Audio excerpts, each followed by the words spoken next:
high school baseball. It's live on Twin Broadcasting.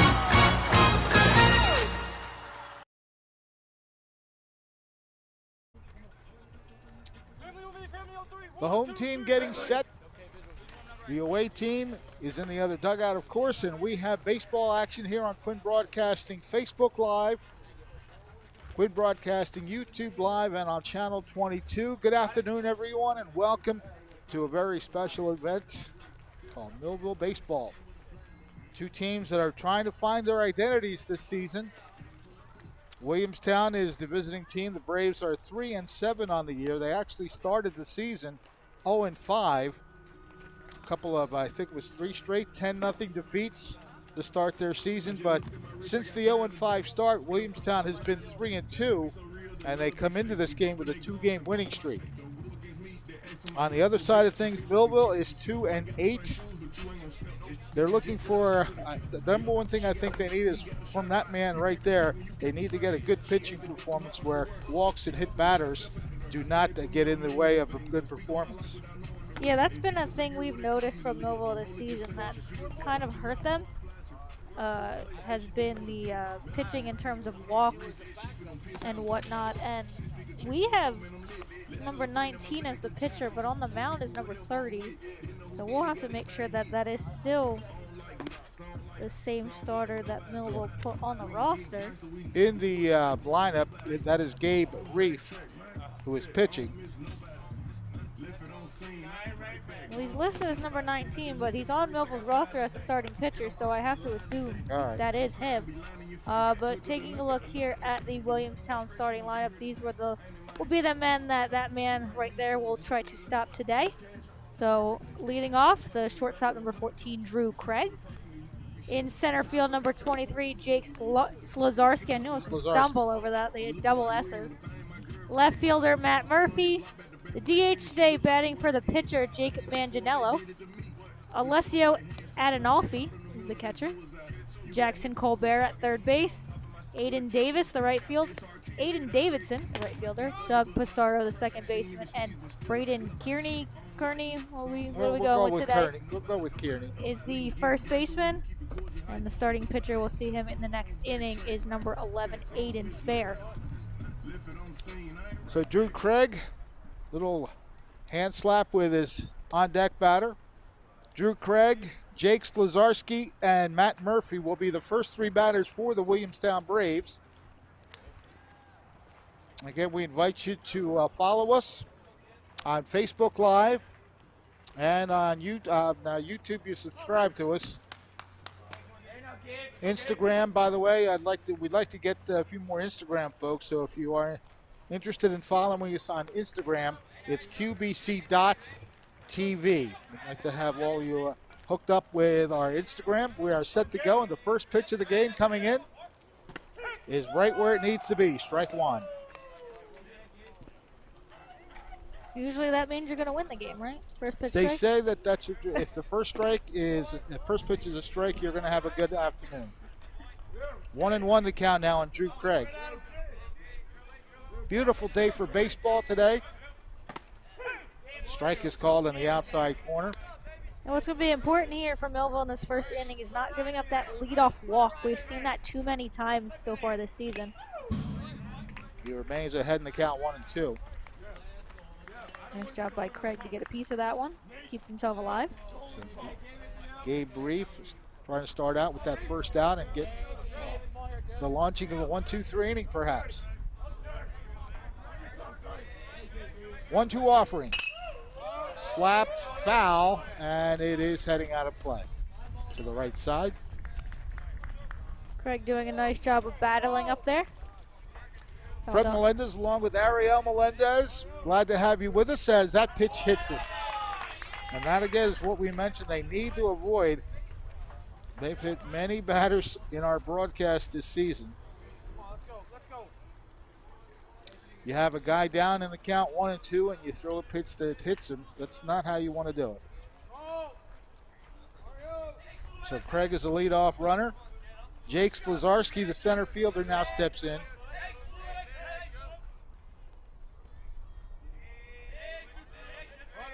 Reef comes inside, misses for a ball.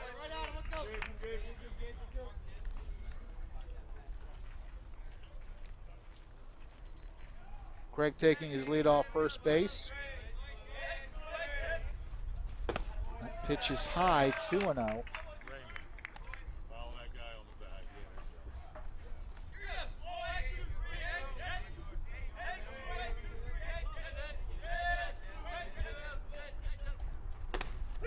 Strike is called.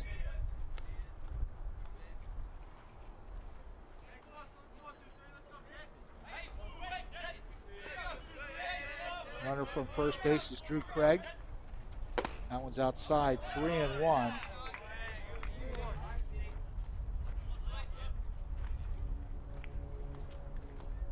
And this has been the Achilles heel of this Millville team, is putting too many runners on base with the free pass. 3-1 offering is spoiled to the right side. Umpire letting us know he's going to need some extra baseball soon. 2 have been fouled out of play. The count is full. Runner at first base, nobody out.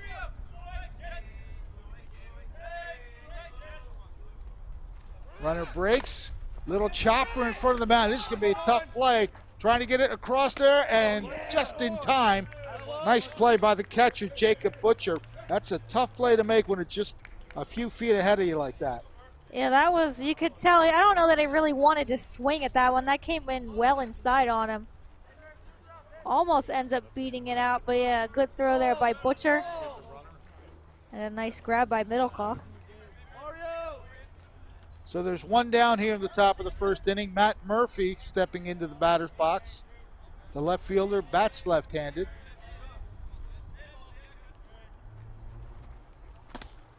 Strike is called. We'll talk about a leg kick there from Reef.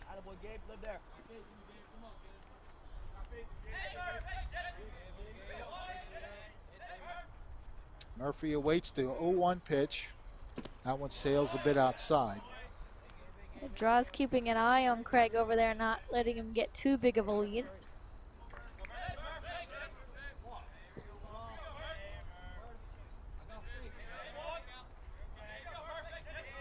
One offering to the plate.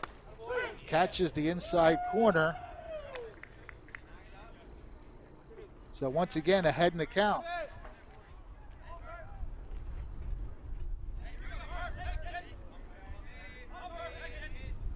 And another hit batter. It's a dead ball, so even though Craig took off for third, he'll have to go back to second. Again, another chance for Reef to get a batter out, and he hits him.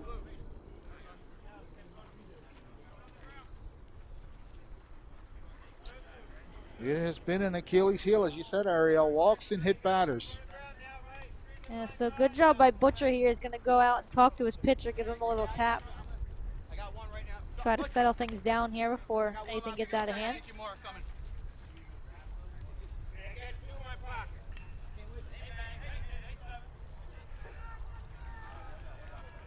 You know, being in the press box here, we get to hear everything.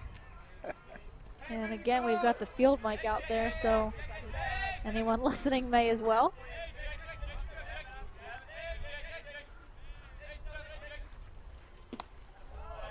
First pitch to Jake Manganiello is down and in. Manganiello is the DH, batting for pitcher Aiden Fair. That one stroked to right field, right in the tracks. Gavin McGuire puts it away. The runner tags at second, and he'll get to third. So Drew Craig moves up 90 feet. But there are 2 outs, and now you go after the batter, Alessio Adinolfi.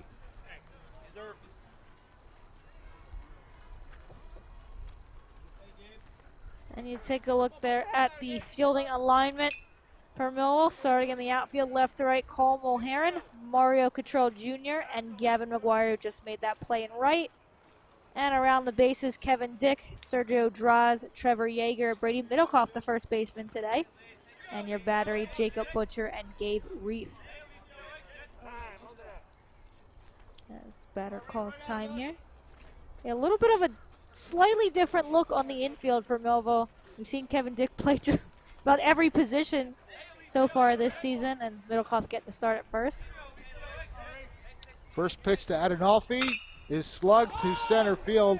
Ranging in, Cottrell Jr. glides into the catch. And they avoid any damage here in the first inning. Despite two batters being hit, they are stranded at the corners.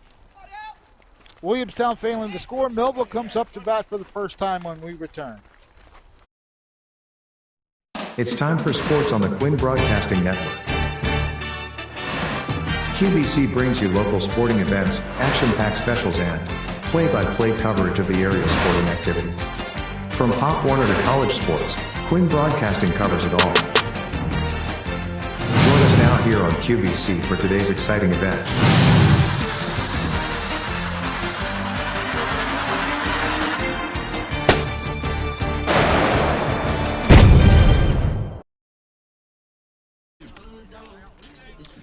We're back here at Mike Trout Field. Millville getting its first crack at the plate, and there's your starting pitcher for the Williamstown Braves. That's Aiden Fair warming up. He'll be facing this lineup right here. Do the top three and you can do the rest. How's that? Leading off, as always, Sergio Draws, the Millville shortstop. Connor Lacey DHing today for the pitcher. Kevin Dick will be batting third, and he's playing at third base. And then you could have finished it, honestly. And then Jacob Butchup is the catcher. Paul Mulhare now in left field today. Trevor Yeager, the second baseman.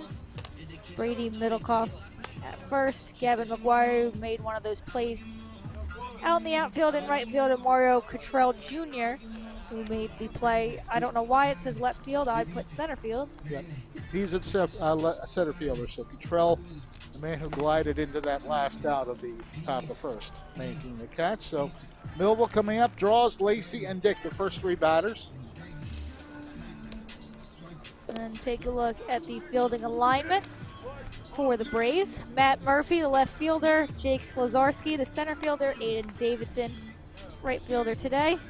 Jackson Colbert, third base. Drew Craig, the shortstop. Doug Pissarro is the second baseman. Braden Kearney is at first base. And your pitcher-catcher combo, Aiden Fair and Alessio Adinolfi.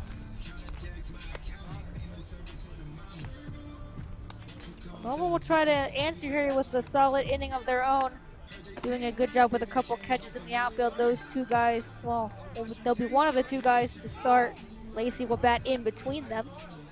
You see him back there getting himself together. Sergio Draws will try to get Millville started in this inning. These three batters have been rather successful throughout the games that we've seen. They do a good job of putting the bat on the ball and creating some offense from the top of the order. It's always what you like to see from your top three guys, is finding a way to get things started. We also saw the bottom of the order do pretty well, especially in that game against Vineland. Draws is having himself a pretty solid season so far, batting .407 on the year. He's got 7 singles, 3 doubles. He's also got a home run on the season as well. He's also swiped 5 bags, so when he gets on base, he's doing a pretty good job of getting himself in scoring position. So Aiden Fair getting set for his first pitch of the afternoon. Sails that one high and away.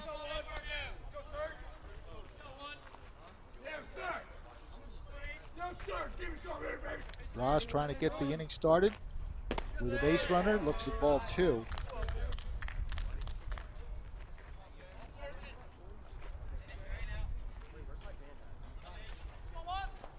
Aiden Fair's next pitch, grounded to third. Nice backhand to throw across, is in time. Very fine play by Colbert, gets it over to Kearney for the first out of the inning. Not an easy play because he had the backhand it tight to the line. Yeah, and with playing kind of closer to the line there. You see a nice stretch there at first base by Kearney. Connor Lacey from the left side of the batter's box. Hey, Connor. Swings through that first one. You might have been able to hear that reaction and kind of see the half smile on his face. He knew he just chased one he shouldn't have. The 0-1 offering. And Lays off that one. I'm not surprised Fair tried to get him to chase high again. Yeah, good job by Lacey to maybe kind of recognize that situation. 1-1 offering, catches the outside corner.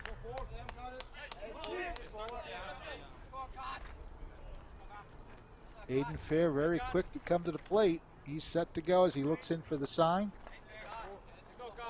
And the 1-2 offering. Bounces that one in. Yeah, surprised Lacey didn't call time on that one. Ferris took a little bit long on that delivery.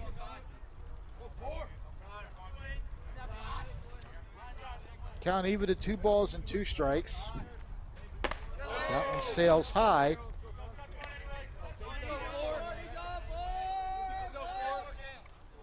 Good job by Lacey to lay off a couple high pitches after swinging at that first one. So And he looks at ball 4.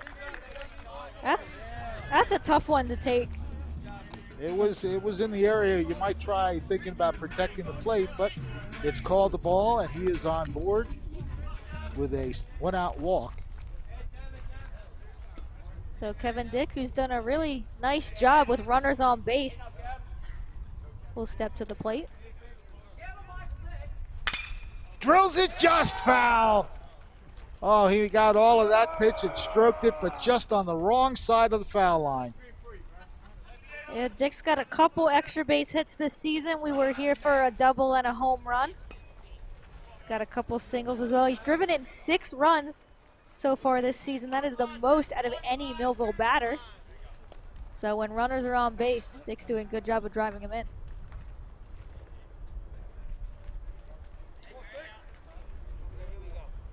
Okay, umpire now saying let's go. Well, it looked like Lacey was maybe fixing his shoe or one of his guards over there. Okay. Yeah, that one came back and caught the plate. It was outside, but it came back. Pretty good control on that breaking pitch. And there's kind of not much when you see ball out of the hand, and then it's a strike before you realize it. Fair with the 0-2 offering again launched, but this time much further foul. In fact, out of the stadium. Yeah, Dick's just a little bit ahead of some of these pitches. He's clearly seeing something well, but he hasn't been able to wait back just enough to keep it fair. So Aiden Fair still ahead in the count, 0-2. We'll see if Lacey takes off again.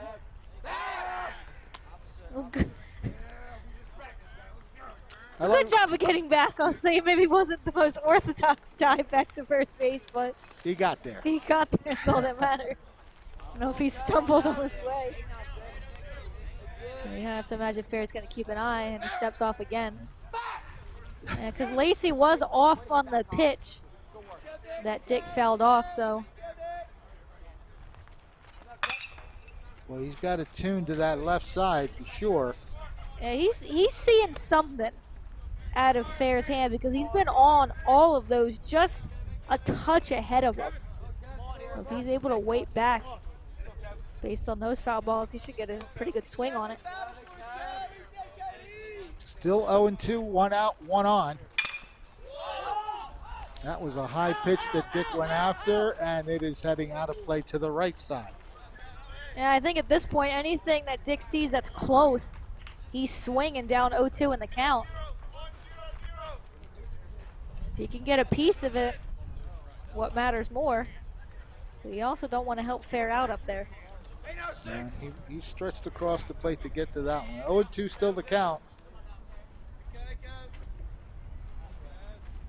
Lacey going, swing and a miss. The throw down to second. And he dropped the ball. Yeah. Otherwise, I think we would have had a strikeout, throw him out, double play. Yeah, Dick did a good job of battling up there, but Fair ends up winning that at bat in the end. Let's take a look at the strikeout here. I think, again, Dick might have just been ahead. All right. Well, he might have timed that one up, but was a little bit outside. But, yeah, if this ball goes in the glove, yeah, the fact that Lacey wasn't even in the picture yet shows you that he probably would have been out. had the ball stayed in the glove. So he winds up safe at second base. There's 2 outs. And Jacob Butcher, the batter. Thunderbolts would like to see him get a hit because you wonder Lacey might be going all the way around. If they get a single here, we'll see. He gets a big lead off second base. Ball 1 to Butcher. Yeah, Butcher's got a couple hits this year, 5 on the season. He's walked 9 times though. So pretty good pitch recognition from Millville's catcher. The throw back to second. Again, having trouble hanging onto the ball there. I think Lacey's having a little bit of trouble on his dives too. It looks like he's maybe stumbling a little, getting back to the base, but as long as you get back, that's all that matters. But yeah, he's taking a substantial lead. Nice job of laying off the pitch. It's 2-0. And you have to think it's recognition like that that's allowed Butcher to walk so many times this season. By far has the most walks. Next closest to him is Middlecoff with 5. 2-0 pitch. A little bit high and outside. Again, a good job of not chasing the high pitches. And with the 3-0 count, Butcher could have his 10th walk of the season. Catches the corner that time. Yeah, in that situation, Fair's just trying to put anything over the plate, assuming that Butcher's probably taking all the way. Fair's next offering is fouled straight back and almost came back and knocked the catcher in the head. Yep. I don't know if he didn't know where it was, and it almost called him in the face. Yep. Almost hit him in the head. Well, you're thankful for that catcher's mask still being on. So the count is now full. Fair walks him. So that's 2 walks in the inning. Again, this kind of situations that Millville needs to take advantage of. Those free passes, 2 of them in this inning. So it'll be up to Cole Mulheron to try and drive someone in. A 2-out hit would be very beneficial to the Thunderbolts here. Mulheron does only have 1 RBI on the season. He'd like to add at least 1 more to his total, if not 2. Runners get their leads. Lacey at second. Yeah, I don't know if Fair's maybe not on the same page as Adonolfi, because that's at least the 2nd or 3rd time he stepped off. That's drilled. It's going to fall maybe. No, it's going to hang up. Deception once again on Melendez as Matt Murphy steps up and makes the catch to retire the side. No runs, hits, or errors, 2 men left. We are done with 1, and there is no score. At Mintz Insurance, we're proud to have been serving our customers for nearly 80 years, offering 30 different insurance products for your auto, home, and business. And to help ensure that you're getting the best rates possible, we give you up to 3 quotes for every policy, so you can choose what's right for you. At Mintz, we're part of the community, local representatives, supporting events, and proud of it. It's part of who we are. Mintz Insurance. Call today and find out how we can help you save on insurance, or visit us at mintzinsurance.com. High school baseball. It's live on Twin Broadcasting.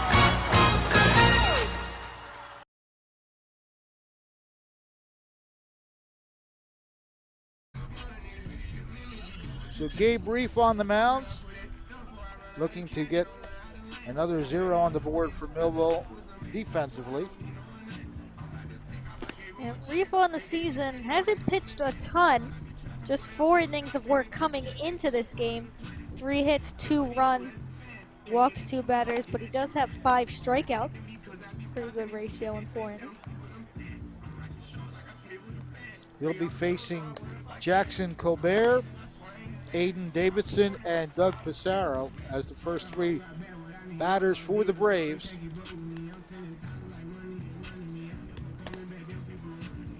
Both teams getting 2 runners aboard. In the first inning, Williamstown had 2 batters hit. Millville had 2 batters walked. Neither team able to get any runs across.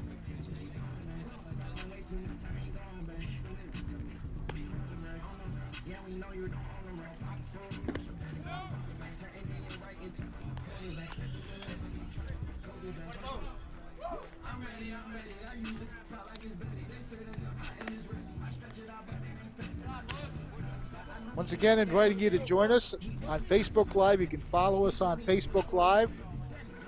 You can also follow us on Instagram. We're looking for people to sign up for Instagram. QBC TV2 is how you do that. You can subscribe to Quinn Broadcasting, Facebook Live, Quinn Broadcasting, YouTube Live, and all that. So, yeah, any one of those. Choose them. You got there. We got there. So it's the 6, 7, 8 batters now coming up for Williamstown. Jackson Colbert playing at third base today. Made a nice backhanded defensive play. First pitch a bit outside.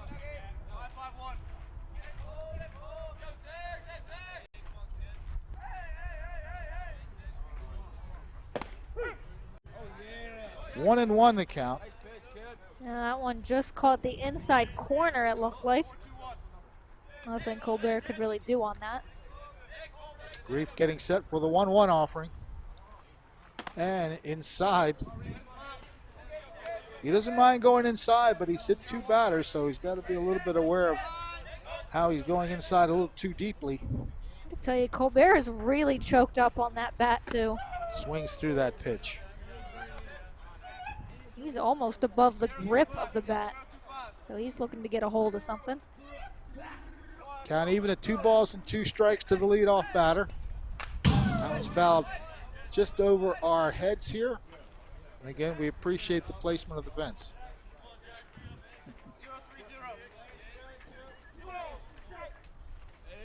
Two balls and 2 strikes on the leadoff man. Popped up. Is it going to stay in play is the question. Oh, it drops. Trying to get over there to make the play is Trevor Yeager. And Brady Middlecoff was also there, as was Gavin McGuire. It looked like Yeager had maybe the best shot at it, and it just missed his glove over there. So you hope that doesn't come back to bite Millville. Exactly what I was thinking. Jackson Colbert has new life as a result. He's still at the plate. 2-2 pitch. That one's popped up. That one's going to be definitely out of play.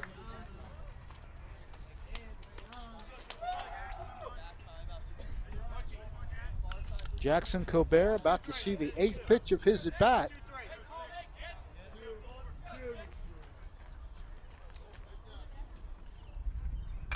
That one's fouled straight back. He's hanging in there. Yeah, doing the same thing that the other number 6 in this game, Kevin Dick, did in his at-bat. Fouled off a couple tough pitches. Millville would like this at-bat to finish the same way Kevin Dick's did, though. So we are still at 2 balls and 2 strikes. Again, foul territory.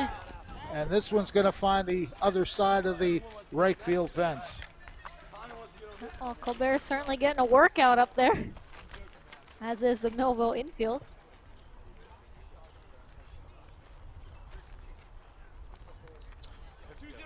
Well, no pitcher likes to see his pitch count increase on one batter like that. They gotta find a way to put Colbert away here. Pitch number 9 in this at bat. Foul tip, just got a piece of it. And Butcher, unfortunately, unable to hang on. It just tipped off the top of his glove.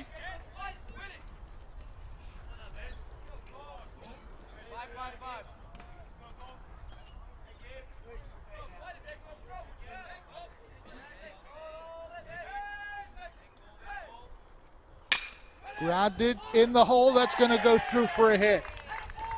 Great at bat by the leadoff man, Colbert, and he gets a leadoff single as a result. Yep, put that just outside the outstretched glove of Dick over there at third. Really nice job of staying alive and fouling off a couple tough pitches. Yep, that's the 10th pitch, and he found the hole between third and short. And a nice effort by Dick to try and corral it. Aiden Davidson playing in right field today for Williamstown. Indicated bunt, but a strike is called. 0-2-0. Yeah, it was going to be tough, I think, for him to get the bat on that either way. That one was towards the outside. One strike pitch. He did offer at it. Yeah, and I think he's in his head like, why did I even try that one? Because one, it was probably a ball, and two, he kind of threw his bat at it in the process. 2 quick strikes on the batter. Can he put him away? Foul tip at the plate. And here we go again with the foul tips and foul balls. 0-1-0.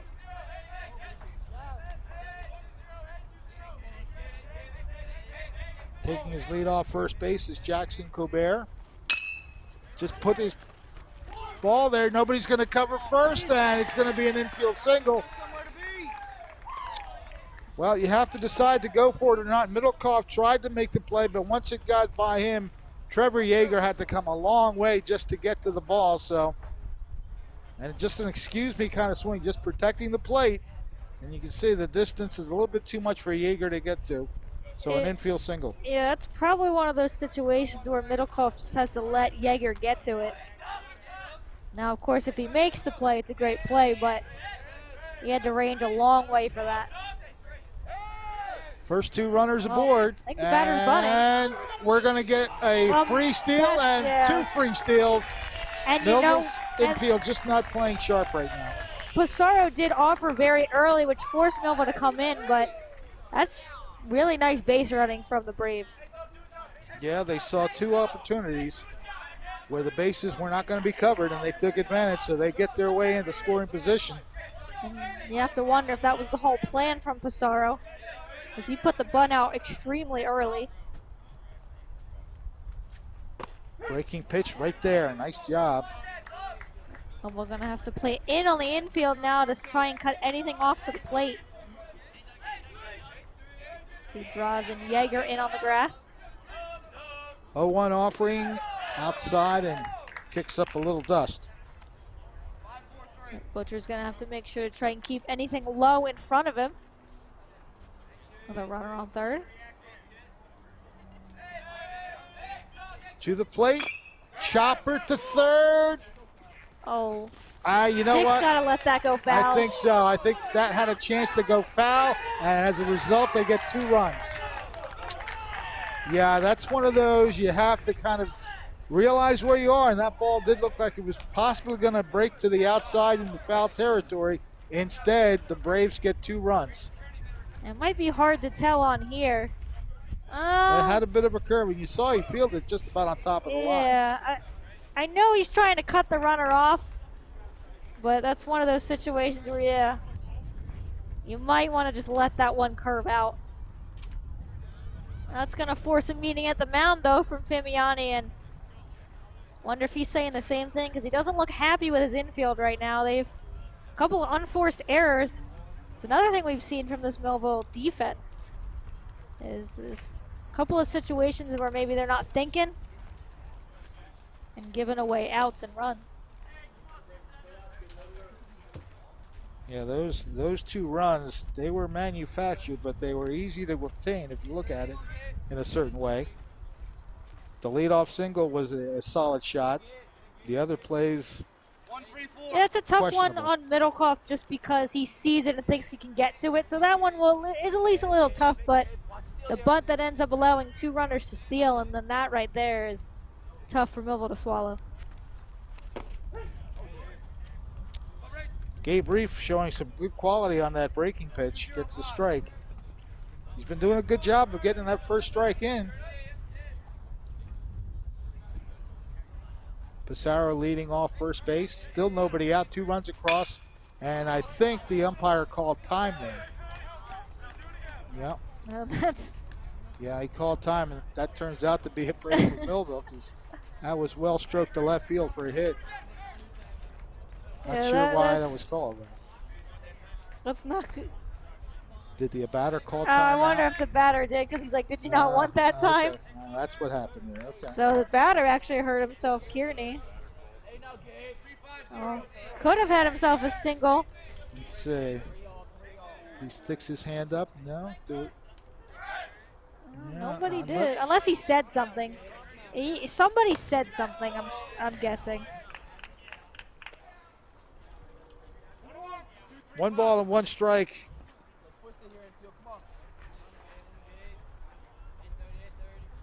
Runner again taking his edge off first. That's Doug Pissarro. Well, now he gets time again. Yeah, I have a feeling he's just saying something because he didn't put the hand up until after, so if Millville can take advantage of it. Braden Kearney, the batter. Break through the middle, off the glove, and this is going to make it a tough play. That's just unlucky for Reef up on the mound. What a strange inning. Did the right thing, but by going off the top of his glove, it made it an impossible play. There's nothing wrong with Reef trying to make the play there, because if he can get it, he might have a chance at the leadoff runner, but... Yeah, he might have had a play at second base, but ball did not cooperate. And the top of the order now up. And still nobody out. Yeah, Millville doing a better job at paying attention. Bunted nicely in front of the mound. They're going to get the sacrifice. Well, good job by Yeager to hang on, because that throw was going wide. Yeah, it was a good little dance at first base to make sure of the out. So the sacrifice is good. 3-4. Middlecoff to Yeager. Both runners moving into scoring position now. Pissarro at third. Kearney at second with just 1 out.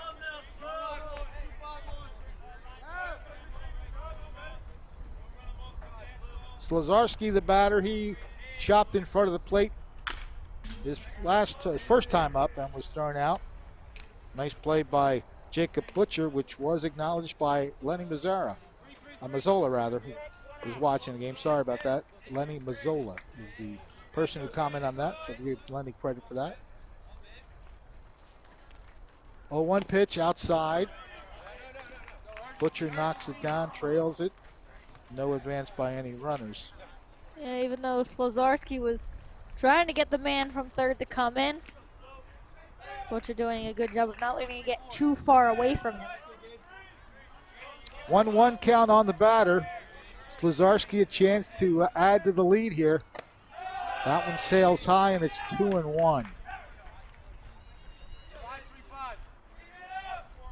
And Millville wants to find a way to limit the damage as much as they can here. Try and get these last 2 outs with not allowing another run. I think the batter helped him out on that one. 2 balls and 2 strikes. Very effective breaking pitch once again. 2 balls and 2 strikes.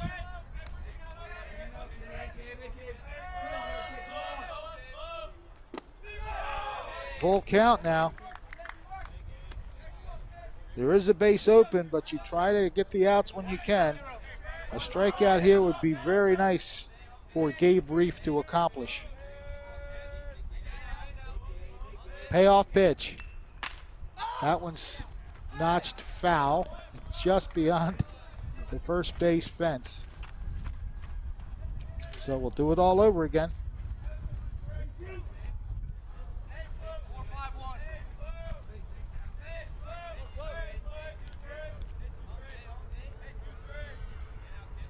Reef comes to the plate, and he throws it behind the batter, so that'll be a walk.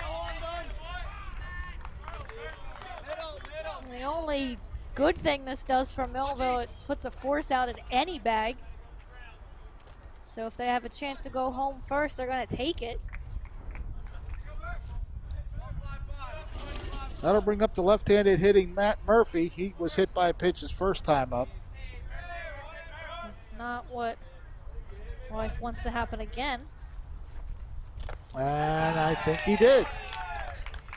I did hear just enough of a tip. So another hit batter and a run scores. Coming in to score is Doug Pissarro. Moving up to third, Braden Kearney, and now at second base is Slazarski.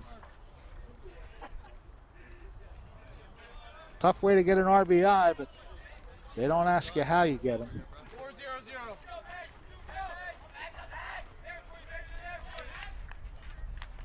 Base is still loaded, 3 runs in already, and only 1 out in the inning. Bases are jammed.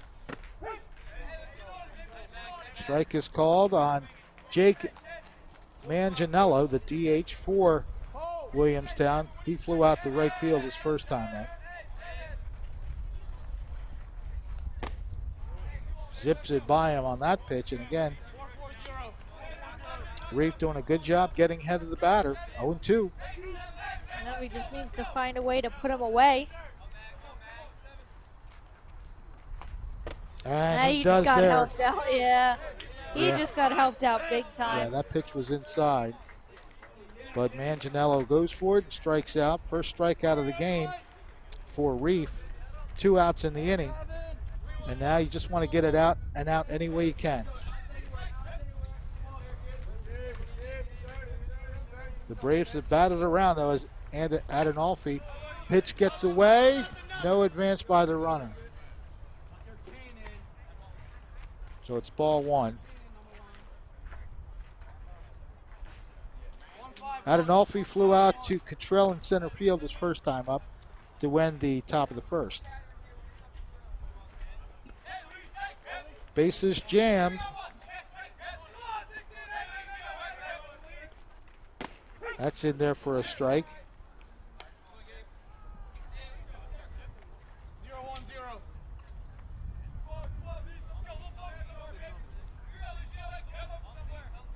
1-1 on the way. Almost broke back over the plate, but it's called ball. 0-1-5.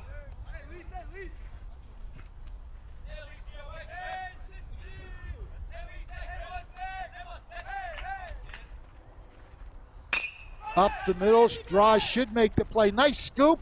Throw is in time. That was a nice defensive play. Those little second bounces can be tricky, but Sergio Draw has made it look like another day at the office. As we take a look at it, 3 hits in the inning, 3 runs, 1 error, and the bases left loaded. Good scoop right there. Draws. Nice throw to first base, and the play made there by Middlecoff. It's 3-0 as we head to the bottom of the second inning. Thunderbolt Area Federal Credit Union is your hometown team for banking. We offer banking which is small town focused and customer based. We know you and we are for you. Thunderbolt Area Federal Credit Union is a nonprofit and federally insured. Solid as a Thunderbolt airplane, we are your team. Thunderbolt Area Federal Credit Union, 1601 Cedar Street. Hi, I'm Bob Millard, President of Thunderbolt Area Federal Credit Union. Come see us and experience banking as it used to be. High school baseball. It's live on Twin Broadcasting.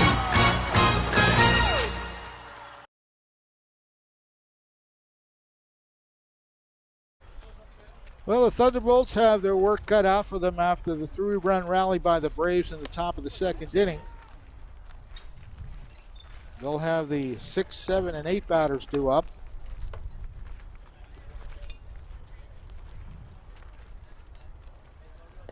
Okay, we mentioned that Lenny Mazzola giving his catcher a good play credit. Also watching with us is Willis. I tell you what, the types on these things are so tiny. Willis Woody Humphreys. He wants Millville to get started up. The OBG is what he put up there. Brian Hakola is with us. So is Jim Hegeman. Bill Richards is watching with us here on Facebook Live. Alina Lasego. Davern Builders is watching. So we're glad to have you with us, whether you're watching on Facebook Live, Quinn Broadcasting, YouTube Live, Channel 22. We invite you to join us any which way you can.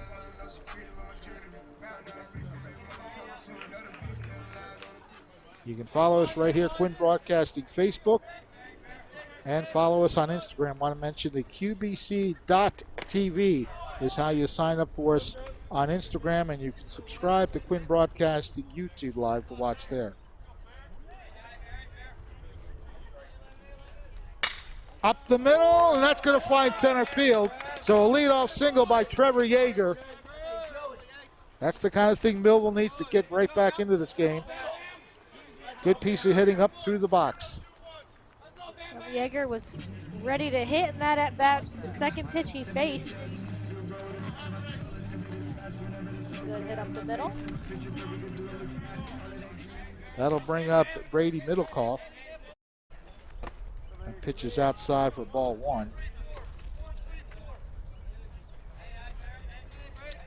Allie Wickward is watching with us here on Facebook Live. Michael Wilden. Glad to have everybody with us as we present Millville baseball. Throw back to first base. And back safely is Trevor Yeager.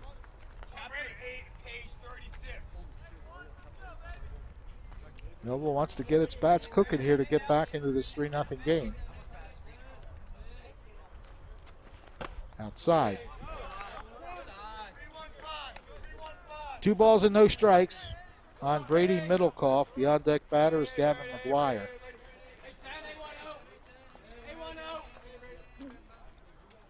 Aiden Fair ready with the pitch.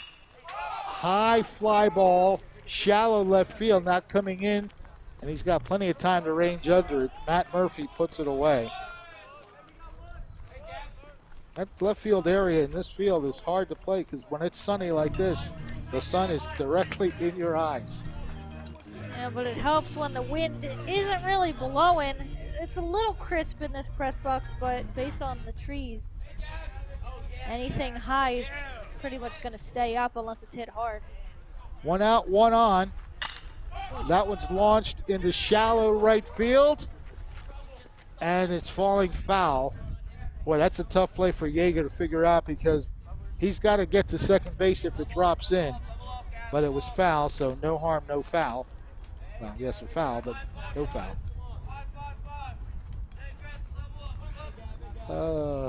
I get my daughter to shake her head so much.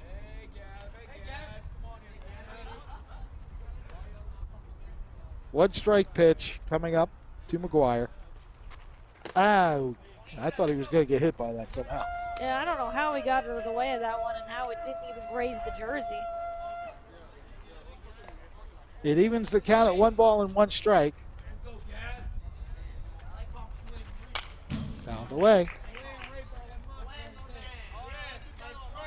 Aiden Fair has the jump on the count, 1 and 2.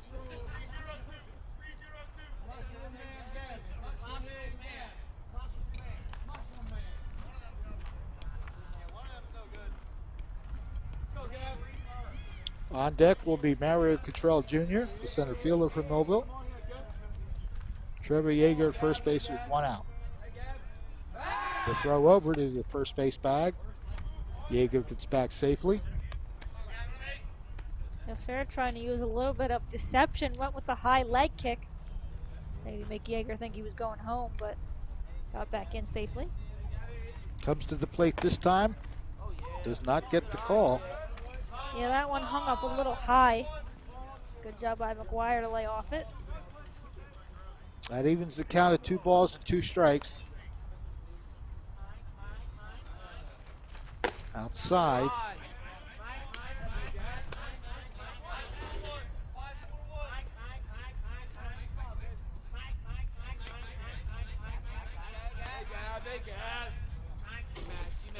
Full count pitch is a called strike 3.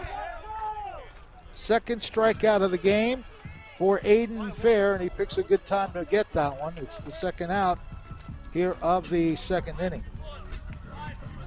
And that one just at the knees of McGuire. He thought he had a free pass, but the umpire thought different.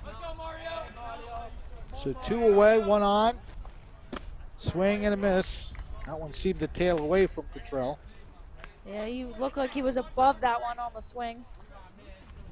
Come on, Mario. Come on here, kid. Pass it back. Come on. Runner breaking. The throw down is going to be behind the runner. It goes into center field, getting a late start to go to third, but he'll get there safely. Trevor Yeager stumbles his way to I was third. going to say, it wasn't really a late start. It was more, he almost fell trying to get to third. But thankfully that ball was too far from either the center fielder or second baseman to make it a play. So that throwing error puts Yeager at third base. Stolen base and an error on the throw. Pitch bouncing in. Yeah, anything in the dirt, Yeager's got to be aware of. Yeah, you want to be ready to come home if that ball gets away just enough from the catcher. 3-1 the count. Cottrell Jr. with a chance to turn the lineup over.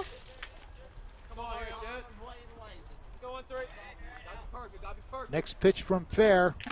Foul tip. I don't know if Cottrell Jr.'s timing is just a little off on his swings. He got a piece of that one, but like a late piece. Payoff pitch. Popped up. And looks like it's going to head out of play to the left side. Cottrell Jr. stays alive. Want to make mention of some other viewers. Michael Weldon, we mentioned. Cheryl Nichols Ashbridge is watching us on Facebook. So is Lisa Hutchinson.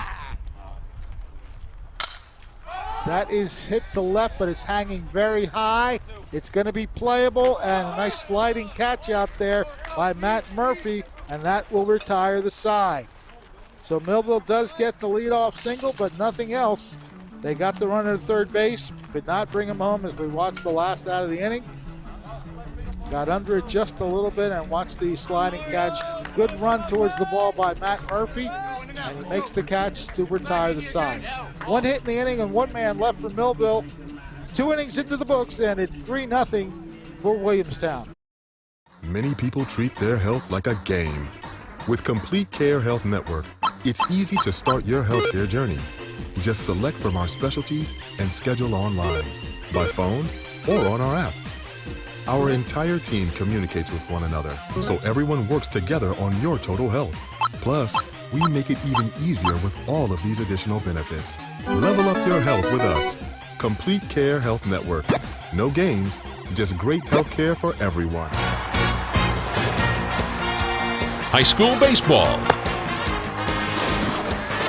It's live on Quinn Broadcasting.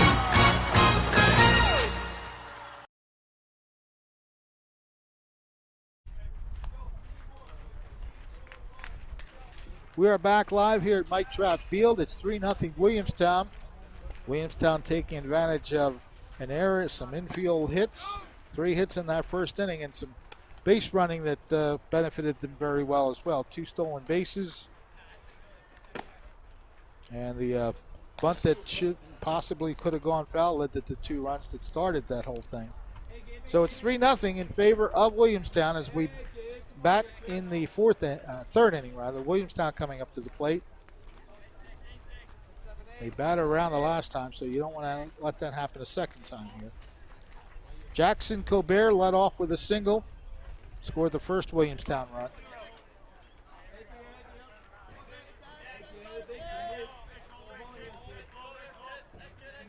First pitch to him, outside.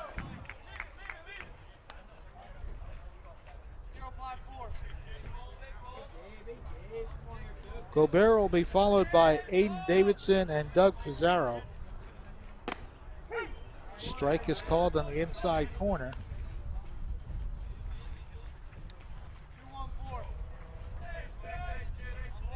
One ball and one strike. Reef to the mound, to the plate rather, bounces that one in.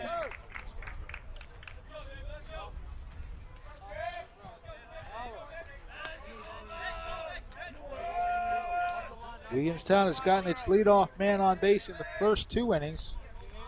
So Millville would like to try to change that trend. Grounded to short. Nice backhand draw. Strong throw is in time. He has shown a lot of good defensive efforts at shortstop. There we see another one. And a nice pick there by Middlecoff as the throw kind of tailed towards the end, but you'll see here a nice backhand by Draws. to make the play and just toss over. You see kind of tailing.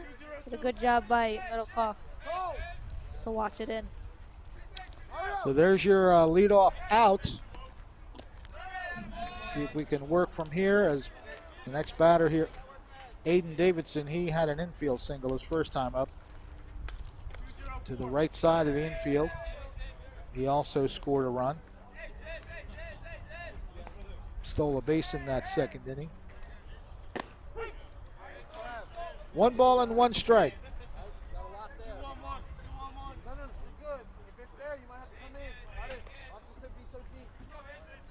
1-1 pitch. That one sails outside.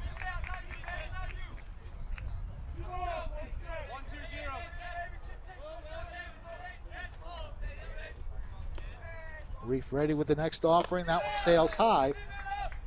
And Davidson is ahead in the count 3-1.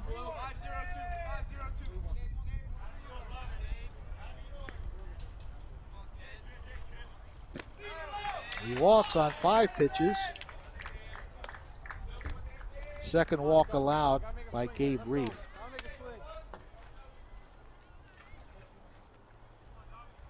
That'll bring up the number 8 hitter for Williamstown, Doug Pissarro. He was the one that bunted it along that third baseline. Looked like it was going to tail foul, but it was played, and an error led to a couple runs. Strike is called. The runner breaks and will steal second base. So Davidson gets a steal.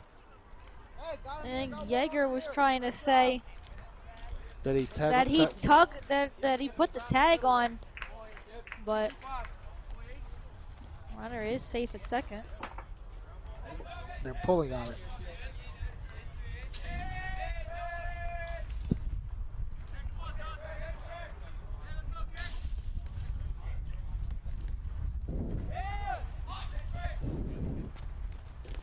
Bouncing in and scooting over to third base, and he'll make it easily. So Davidson is now at third base on the wild pitch. The Braves doing a good job of base running. A couple steals and the wild pitch there, allowing something to happen as well. He's trying to steal the plate on suicide squeeze. Now, did he off? I think they're going to get credit for a run. Let's see what I didn't quite hear. No, they're giving them the run. Well, Williamstown's trying to give themselves the run. It was a suicide squeeze. We'll watch it here, see if we can tell whether or not he got a piece of it. Pitch was inside. I don't think he did. No, I think that's just now. He shouldn't be offering at that anyway, but. No.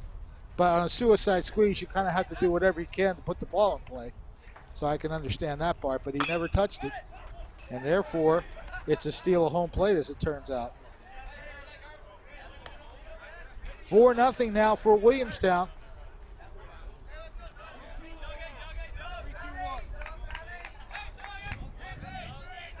One and two the count on Pissarro. Right at the shortstop, and it eats him up. That was a short hop right at Draws, and he tried to make the play, but it was more of a self-defensive try. Yeah, I think Draws was afraid that was going to come up on him.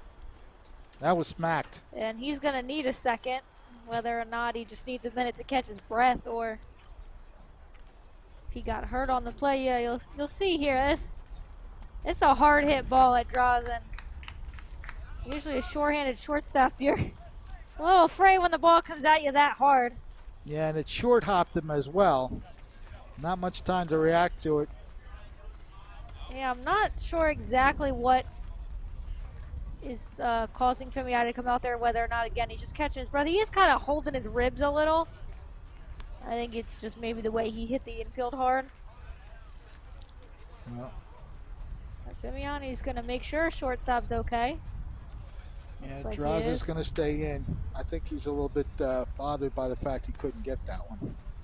Yeah, he rubbed at his ribs a little bit, but otherwise, yeah, it just seemed more like frustration than injury. Well, I know that the major leagues would probably score that an error because it was right at him. It's a tough error, but that's the way I'm going to put it in the book. Right at him, you can't do much about that. So Pizarro's on base both times via the error.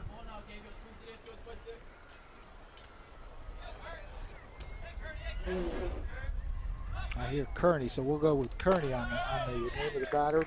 Yeah, I always hope we're going to get the chatter from the dugout to help us out. So Braden Kearney, he had an infield single during that 3-run second inning.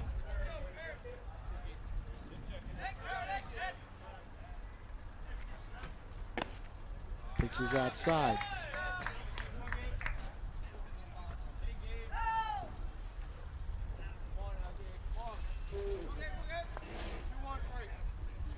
Two balls and no strikes on the number 9 hitter.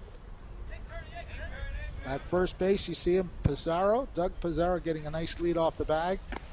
Strike is called. 2 balls, 1 strike.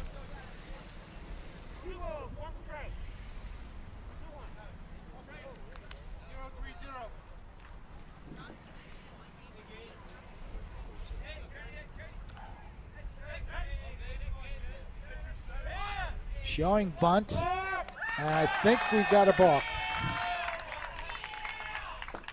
Not sure if that was induced by the batter doing what he did, but a balk is called, and that will move Pizarro to second base. And we'll see maybe what happens here. Foul ball as we return to live action.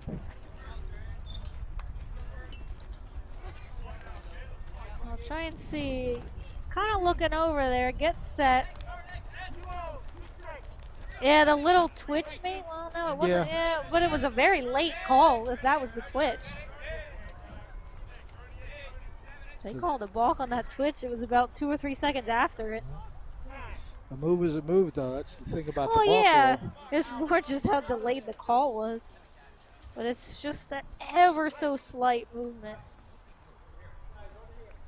1 out, a runner at second base. 2-2 count.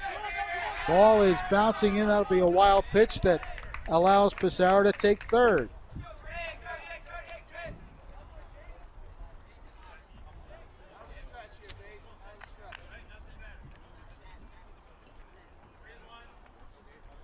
Pizarro scored his first time up, the third Williamstown run, and he is 90 feet away from scoring here. Count is full, and that pitch is ball 4. Oh, I thought it hit him. Well, either way, either it way was he's on, be. yeah. Well, because there was a chance the runner from third could go, but now force another meeting on the mound. We'll see if this is going to be it, and that is going to be it. We'll see who's going to come to the mound for Millville. It's going to be someone new, and that's Caleb Hoffman. Number 15, he's going to come in for Millville. So we have a pitching change for the Thunderbolts. And if that is indeed Hoffman, this is going to be his first appearance on the mound this season. The senior also plays on the infield as well.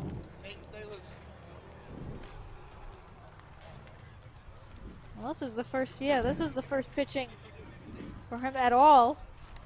His his first season on varsity. So we don't really have a book on him.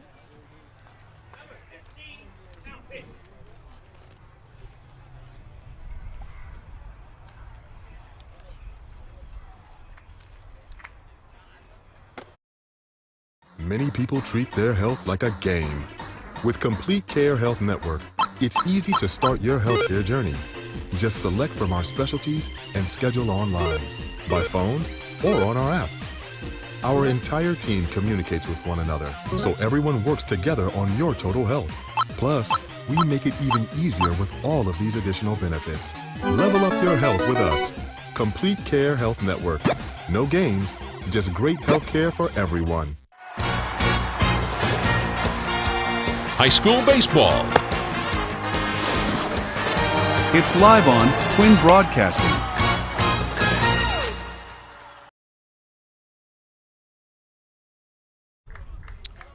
New pitcher warming up for the Thunderbolts is Caleb Hoffman in relief of starter Gabe Reef. Reef has walked a couple of batters in this inning, finishes with 3 walks and the 1 strikeout. He's responsible for the 2 base runners, Pissarro and Kearney. As Williamstown has runners at the corners with 1 out. Here in the top of the 3rd inning. Fred Melendez along with Ariel Melendez, glad to have you with us. Whether you're watching on Quinn Broadcasting Facebook Live, Quinn Broadcasting YouTube Live, or on Channel 22. And we invite everyone to follow us on Instagram as well. QBC.TV for the Instagram follow. So we'll see if Hoffman can stem the tide a little bit as the top of the order is now due up for Williamstown.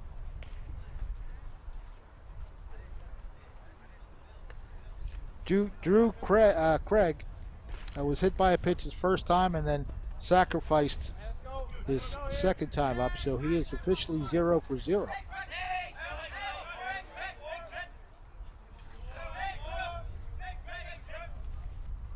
Breaking pitch sails high.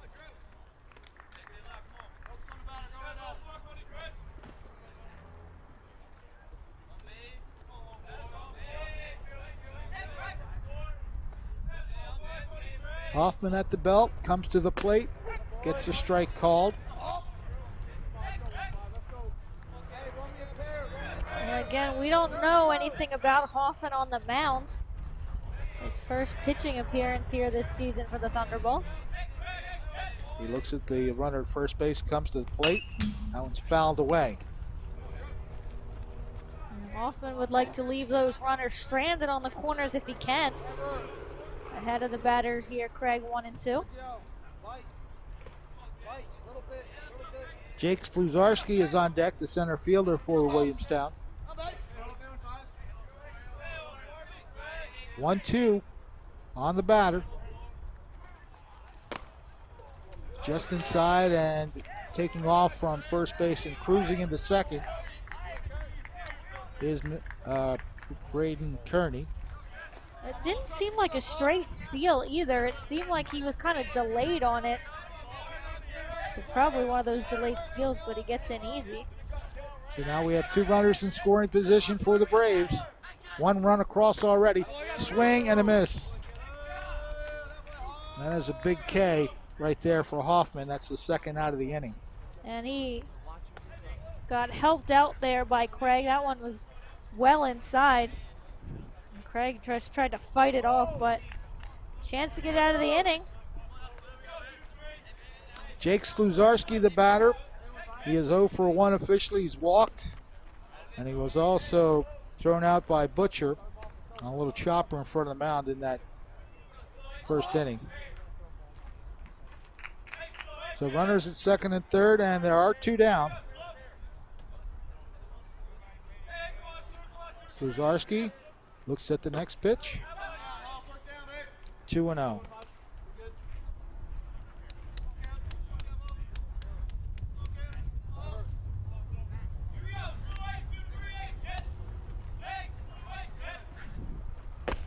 Gets a strike called in the outside corner. So Hoffman has a 2-1 count on the batter.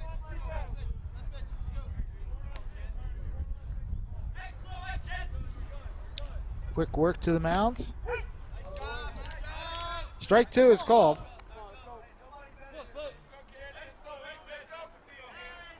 Count even at 2 balls and 2 strikes. There are 2 outs, 2 runners on board.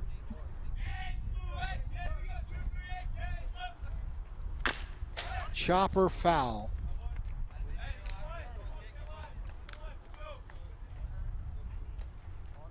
The Braves have done a good job at the plate, fouling off pitches.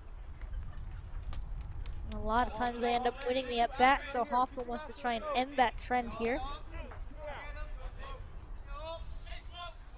Chance to get out of it, out of the inning with a strike. Grounded into the hole. Nicely ranged and good play. Trevor Yeager doing a great job of getting to that ball and getting the last out of the inning to prevent any further damage. But Williamstown does get a run in the inning. One error, and nobody got a hit in that inning. You still got a run as we watch.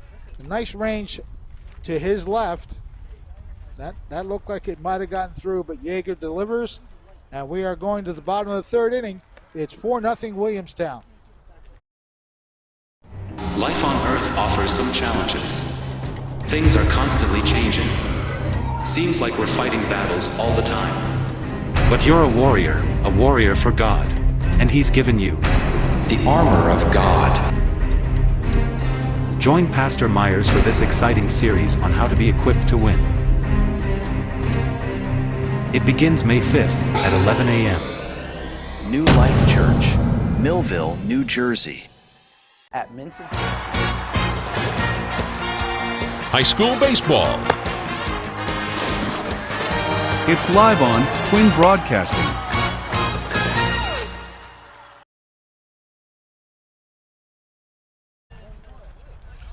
Millville trailing 4-0 against this young man here, Aiden Fair.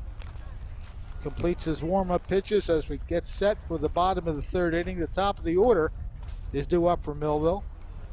It'll be Draws, Lacey, and Dick. Sergio Draws grounded out to third base his first time up.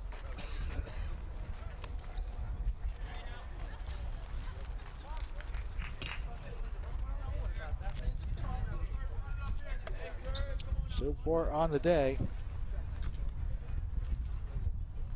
Millville has just the one hit.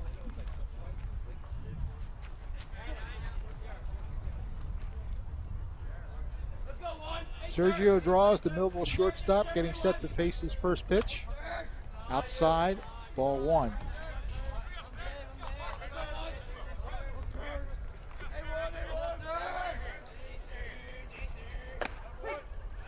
Count evens at 1 ball and 1 strike.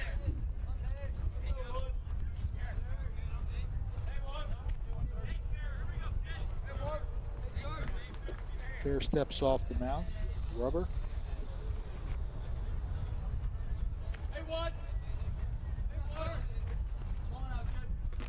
Bounces that pitch in. The Thunderbolts want to find a way to chip away at this 4-0 deficit. 2-1 offering on the way. Catches the inside corner. Yeah, the inside corner has been pretty consistent for both pitchers in this game.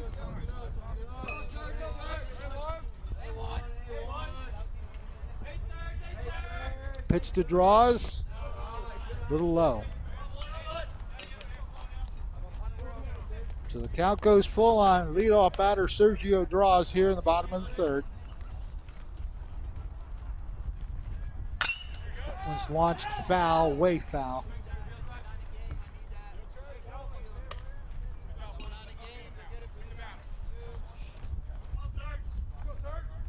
Millville just needs a spark here. And this would be a good time to do it with the top of the order up. And there it is. Third walk allowed by Aiden Fair. Leadoff walk this time to Sergio Draws. And Millville's got to find something to do with it.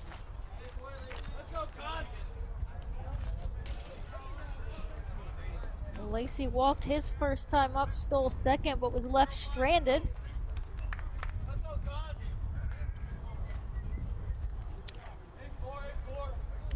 Connor looking over his guide of what to do at the plate, so we'll see how it works out. The DH for the Thunderbolts.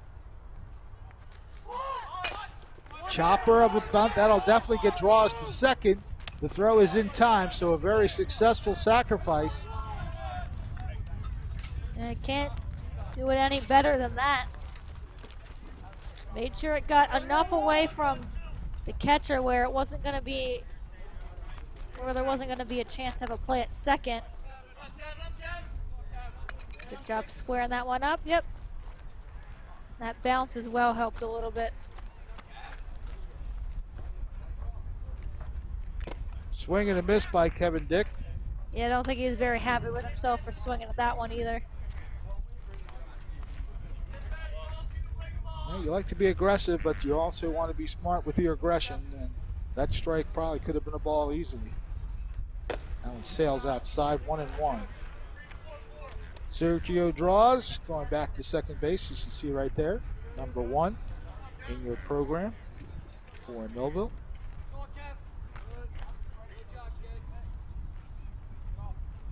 Pitch to the plate, launch to left field. Once again, Matt Murphy ranging and making the play. So that is 2 outs.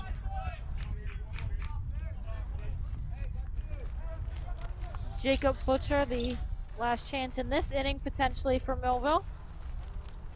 They'd like to get draws around the bases. At least get 1 run out of this situation. Still looking for that orange and blue spark. That one sails high. Butcher walked his first time up, was stranded at first base.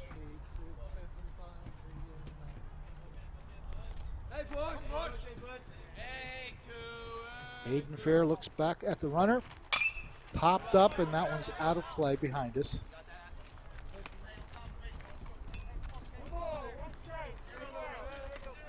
Count evens up at 1-1. Butcher would like to keep the inning alive and bring up Cole Mulherron. He's the on-deck batter for Millville. Nubbed off the bat foul. And Fair has the jump on Butcher, 1-2.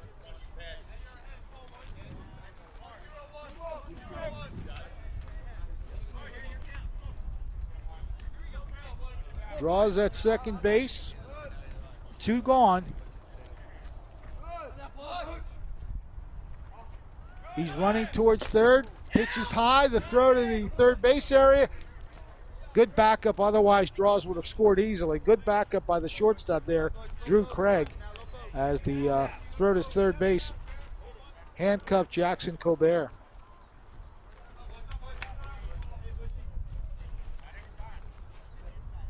So Draws now at third base.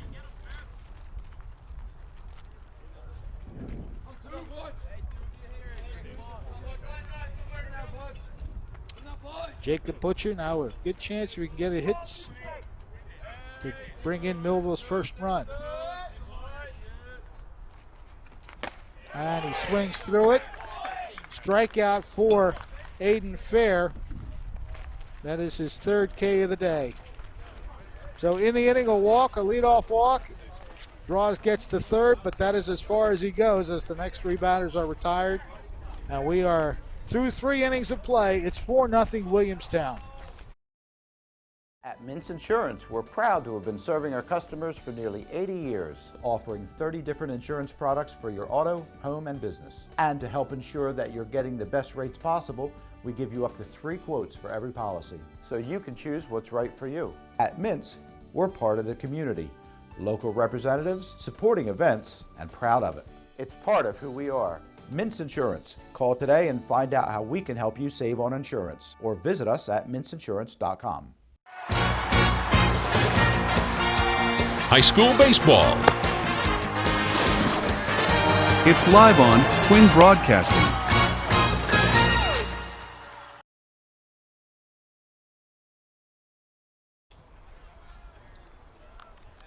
Working in his 2nd inning is Caleb Hoffman in relief of Gabe Reef.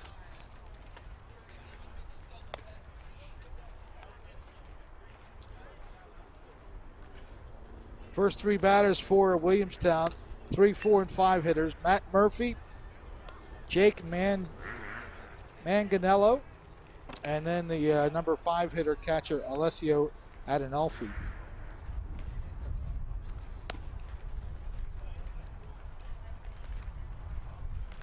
Do we have any other changes? Because the coach is talking to the umpire. Usually that kind of changes. I'm trying to take a look. The infield looks the same to me. Nah, he might just be talking about something they're seeing. Because everyone at their current position has been. So I think maybe just frustrated about something. I don't know. Matt Murphy will lead off for the Braves. Top of the fourth. 4-0. Williamstown leads Millville.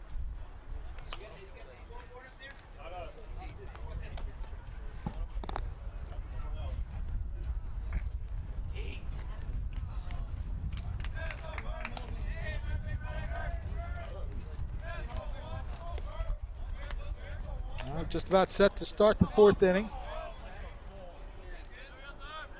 Matt Murphy's played a good left field for Williamstown. He's also had a tough time to play in terms of being hit by the pitch. He's been hit by the pitch twice. And he looks at ball one here. Yeah, that should be the fourth inning. Popped up very high.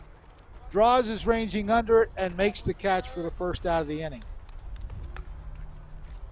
I like when you can get an easy out like that. Well, for Hoffman it was easy.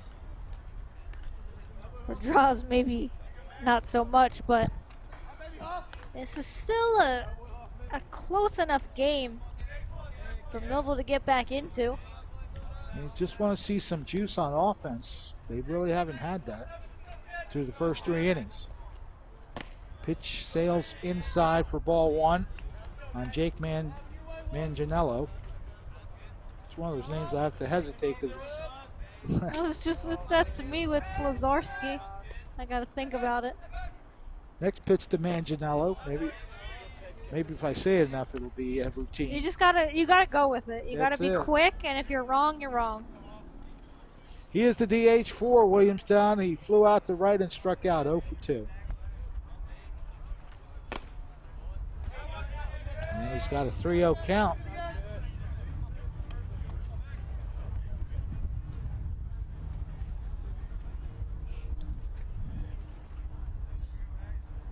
And it's a 4-pitch walk to Jake Manganiello. First walk given up by the reliever, Caleb Hoffman. Alessio Adinolfi, the catcher, he's 0 for 2. He's been the third out of both the first and second inning. Fly to center and grounded out to short. Foul tip, strike one. Well, if Millville gets their way, he can be the third out again. They can get themselves a tailor-made double play. We'll see if they can order one up here. Manganiello at first base with 1 out. Swing and a miss. Took something off that pitch. He was fooled on that. Oh, Millville will take a strikeout if they can get one.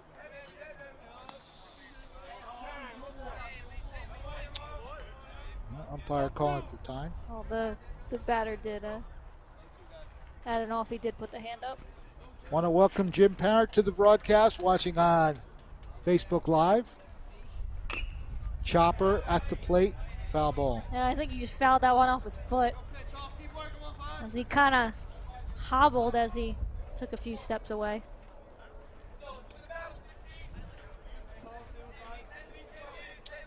Oh, 2 the count. Trying to get that second out of the inning. Sails high and away.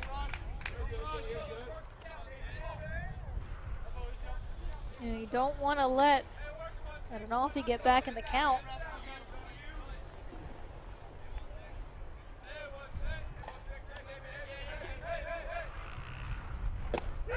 Catches the inside corner.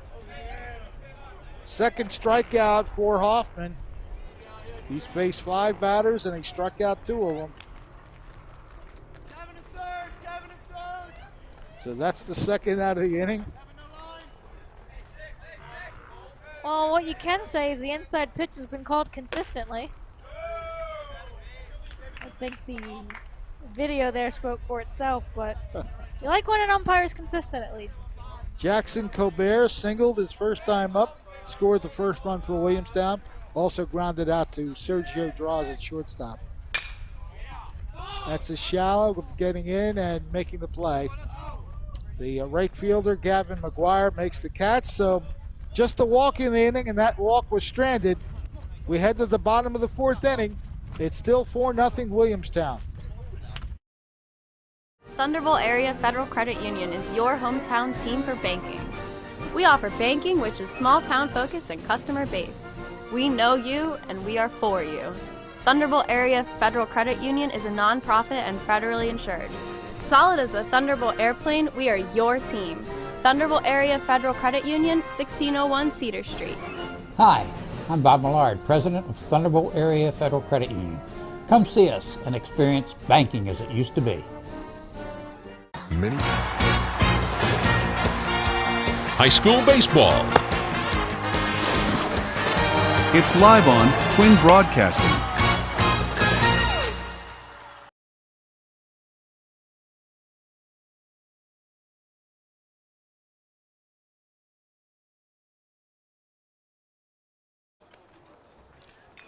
Millville trying to get back into this game. 4-0. They trail as we go to the bottom of the 4th inning.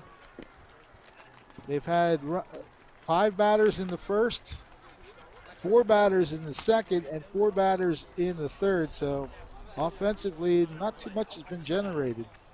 No, and a couple of those have come off walks. Millville with just 1 hit so far in the game. That's made it rather easy for that man right there.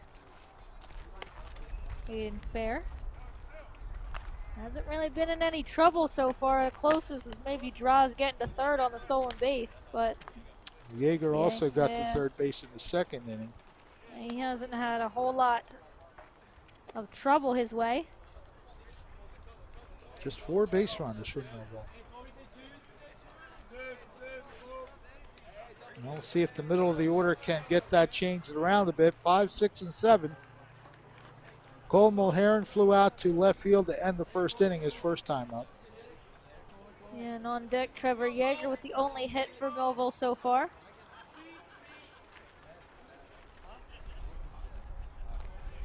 Time to get her cranked up. Aiden Fair with 3 strikeouts and 3 walks, as well as that 1 hit allowed. Swing and a foul tip.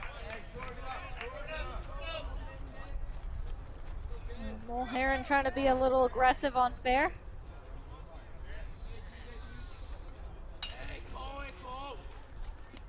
Left-hander pitches into the dirt. 1 ball and 1 strike. Oh, he actually picked that one too.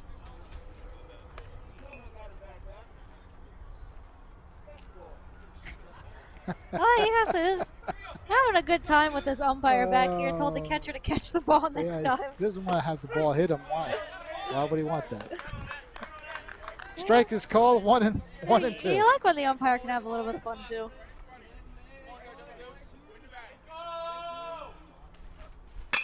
Mulheron lofts it into left field, but again, Murphy's right there.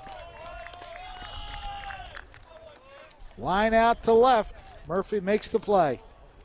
That's tough for Mulheron. He put a good swing on it, but Murphy didn't really have to range very far for that one. He's a couple steps in. And I like the fact that Aiden Fair just gave the thumbs up to his left fielder there. And he's made a couple nice plays out there. Of course, the wind isn't really doing the Thunderbolts any favors. Yeager looks at 1 high, perhaps inside. Yeah, everything's holding up with the lack of wind out there. Grounded in the hole, takes a hop, and it's going to go through again. Actually knocked down by the shortstop. Craig knocked it down, but couldn't do anything with that. Once it was that deep in the hole, it was at the very least going to be an infield single.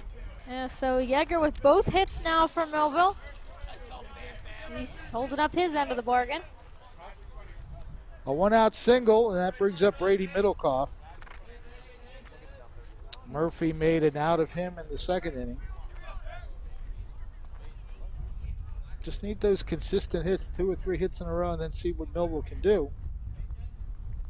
And again, still not out of their reach, but I think Murphy's going to have another play. Runs over to the foul line and makes the catch. That's 2 outs. And Murphy's getting plenty of work out there in left field. He's accounted for quite a few outs in this game. Actually, he's almost has all of them. 6 putouts. I see a lot of F7. He's definitely getting his money's worth out there. Ball 1 on Gavin McGuire, who looked at strike 3 his first time up.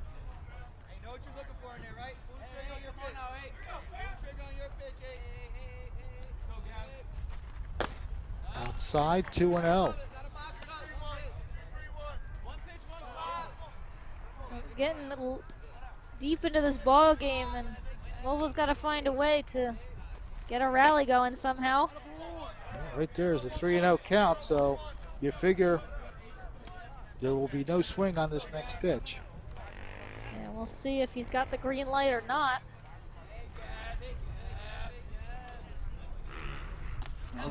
Not even close, so. Well, now's the time. Mario Cottrell Jr. will try to get something going for Millville with 2 outs in the inning. Runners on first and second. See if he can turn the lineup over for Millville. Yeager at second, McGuire at first on the walk.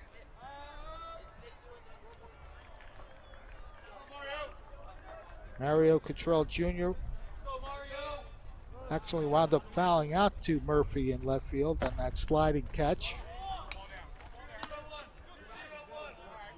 1 ball, no strikes on Cottrell Jr.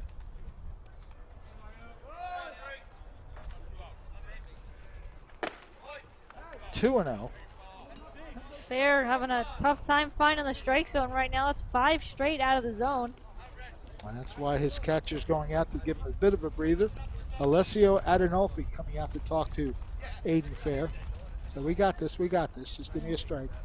Yeah, no need for Cottrell to swing the bat right now unless he absolutely loves the pitch. You want to make Fair throw a strike. 2-0 pitch. Popped up, out of play. He liked that one, but got underneath it.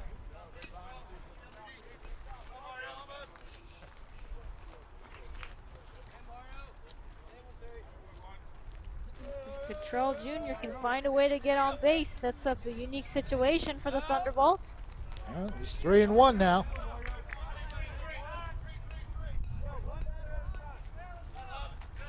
Millville's had 2 runners at third base. Neither one has scored, obviously, with the shutout going.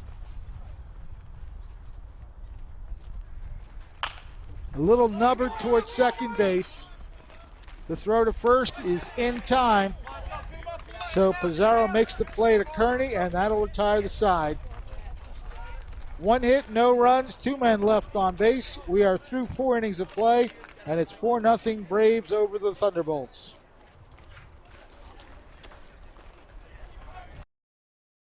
Many people treat their health like a game. With Complete Care Health Network, it's easy to start your healthcare journey. Just select from our specialties and schedule online, by phone, or on our app. Our entire team communicates with one another, so everyone works together on your total health. Plus, we make it even easier with all of these additional benefits. Level up your health with us. Complete Care Health Network. No games, just great health care for everyone. Life on Earth offers some challenges. Things are constantly changing. Seems like we're fighting battles all the time. But you're a warrior for God. And He's given you the armor of God. Join Pastor Myers for this exciting series on how to be equipped to win. It begins May 5th at 11 a.m. New Life Church, Millville, New Jersey. High school baseball. It's live on Twin Broadcasting.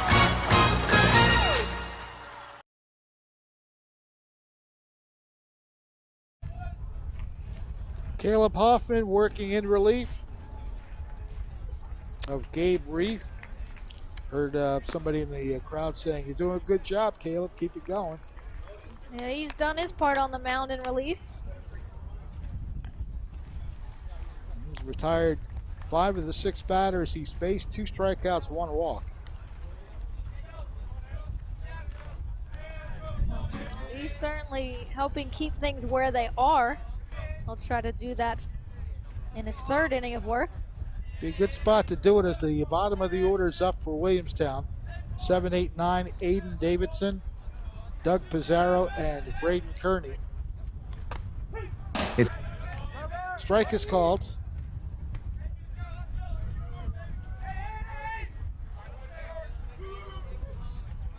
The 0-1 offering gets that breaking pitch to work nicely. Yeah, Davidson had left the box because he thought it was going to hit him. Ends up being a strike. Little looper in the left field. It's going to hang up. Oh, Mulheron's lucky on that one. I think the wind picked up and that one tailed down. Oh, man. But a nice job of staying with it. Cole Mulheron makes the play for out number 1. And you'll see here, actually I thought this was going to drop into no man's land. And I think it just tails off on him. Yep. What a good job of following the ball. Doug Pissarro reached base on an error in which 2 runs scored.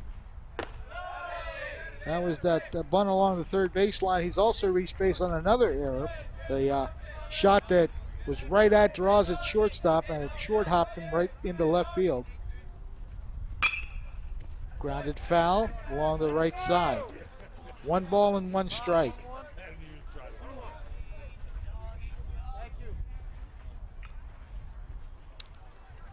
Pissarro scored the 3rd run of Williamstown's 3-run second inning.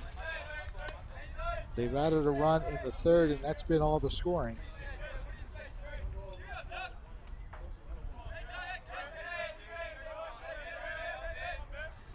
Hoffman's 1-1 offering. Lazy fly ball that Yeager looks like he's going to get to. So Trevor Yeager handles it for the 2nd out. And 2 quick outs here for Hoffman. And you want to finish it with this batter. You don't want the top of the order to come up. Kearney has reached base on an infield hit and also walked. So he's 1 for 1.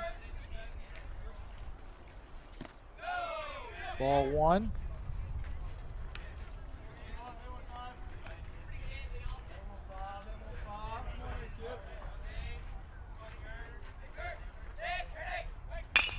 Grounded, second base, gets the hop and an easy throw.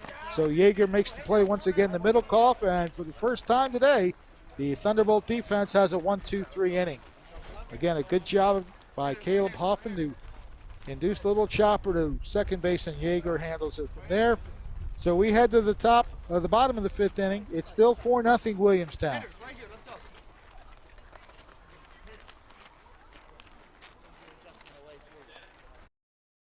At Mintz Insurance, we're proud to have been serving our customers for nearly 80 years, offering 30 different insurance products for your auto, home, and business. And to help ensure that you're getting the best rates possible, we give you up to 3 quotes for every policy, so you can choose what's right for you. At Mintz, we're part of the community, local representatives, supporting events, and proud of it. It's part of who we are. Mintz Insurance. Call today and find out how we can help you save on insurance, or visit us at mintzinsurance.com. High school baseball. It's live on Quinn Broadcasting.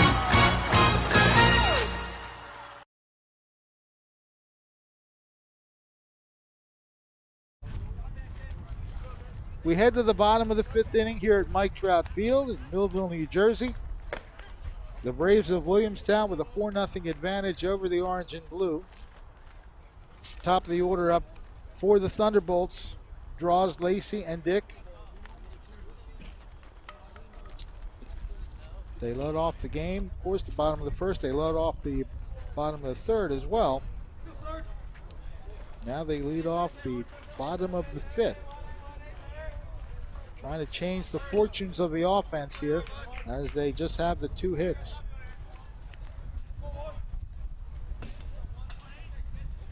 Sergio Draws, 0 for 1, grounded out the 3rd and walked his last time up. Strike is called on the outside.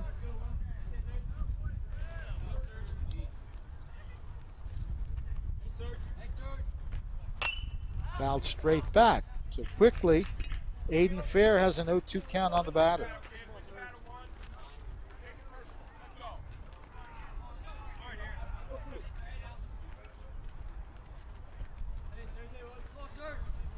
O2 offering. Grounded, knocked down by the third baseman. Draws hustling up the bag, and he is going to be safe. He's getting back to first base.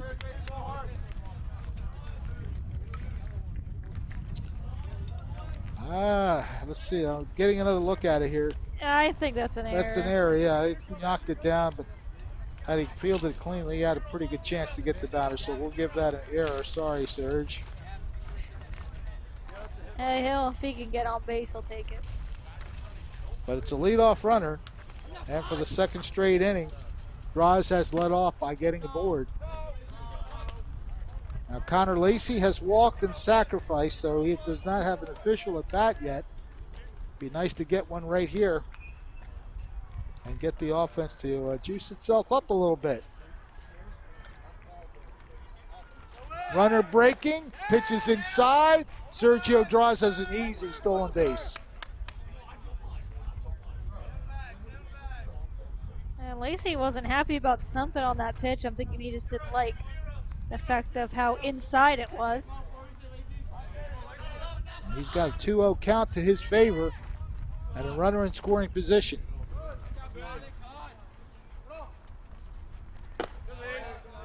Three 3-0 the count.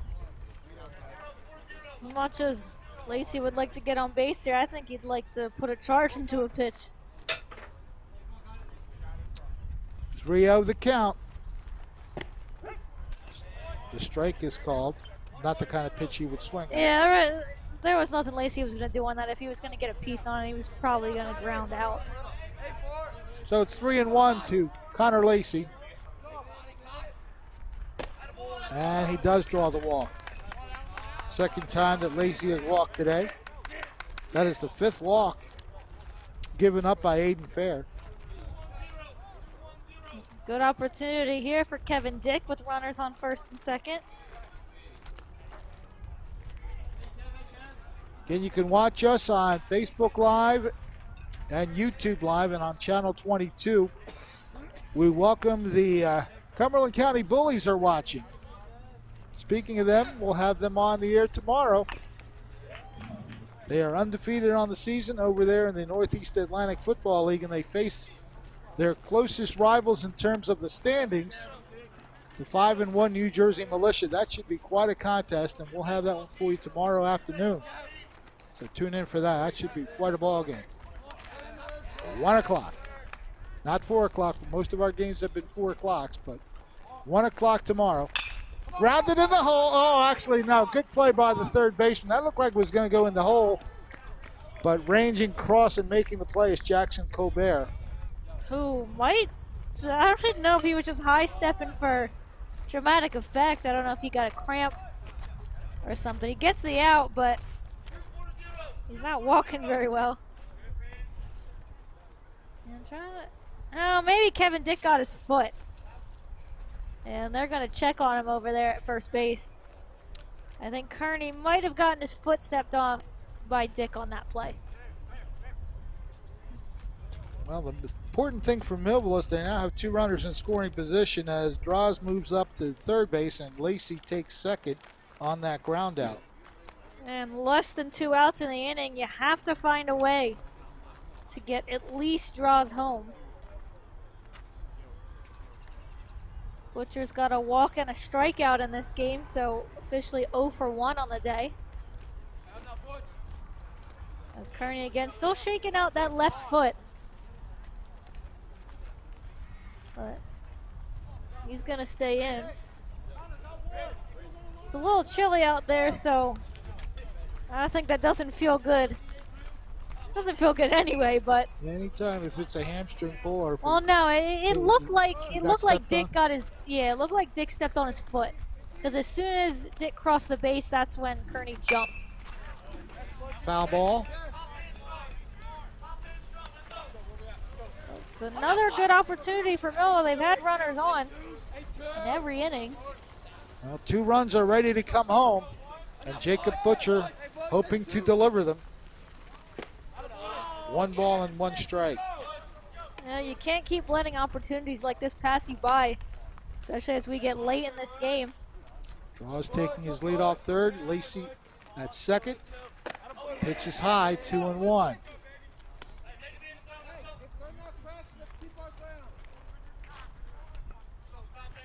Yeah, you can really see why Butcher's got as many walks on the season as he does. Up the middle, that's going to find some green. Center field, Lacey had a great break. He actually got a big lead off of second base. I was about to comment on that. And Butcher puts it right where he needed to. 2 runs across, and the lead is cut in half. It's now 4-2. Big time hit by Jacob Butcher. And while we take a look at this hit by Butcher, he's going to head to the dugout with the courtesy runner, but it bounces right off the mound, gets past the glove of the second baseman. It's Dolan Potts who's going to do the running for Butcher. What an excellent job. Millville's in this game now. Swing and a miss. Yeah, Connor Lacey was halfway between second and third when that ball was stroked, so you had to like his chances of scoring on that little soft grounder that got through. Yeah, anything that got through was going to be a good chance, but you always want to help yourself out like that. Popped up, tight to the line. Now, actually, it's not tight to the line. The first baseman throwing me off there. It's out of play. Cole Mulheron has found the glove of Matt Murphy in left field twice. And he's behind in the count, 0-2 right now. Yeah, he'd like to hit it anywhere but left field. Murphy's had the hot hand out there. Fair's ready with the pitch. Tried a breaking pitch, but he left it up high and outside.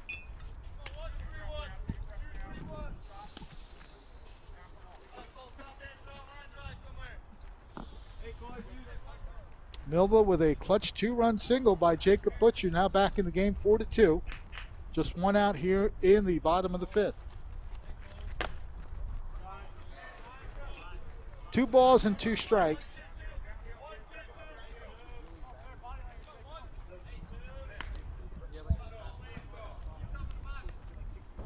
Two and 2 the count. And Fair doesn't like the stance. As we see a relief pitcher working That's up. for the Braves. Yeah, the Braves.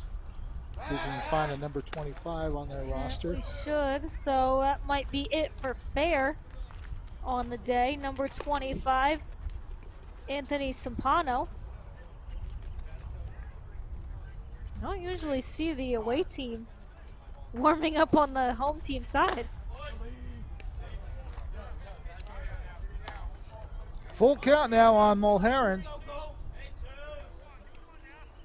He'd like to get on base because the next batter is 2 for 2. Trevor Yeager so far perfect at the plate. And he does draw the walk. 2 walks down in this inning, 6 for the game. We'll see if that's going to be it for Fair. They are going to give him another batter. With the pitcher warming up. He's trying to make sure he's going to get one. Yep, Trevor Yeager's had himself a good day so far. Now he's got a chance with runners on base. Well stroked, but it's going to curl foul. Now Murphy can't get to that one, though. No. He did his best. He got to the fence, but the fence was all he could get to because that ball was well out of play. One loud strike on Yeager.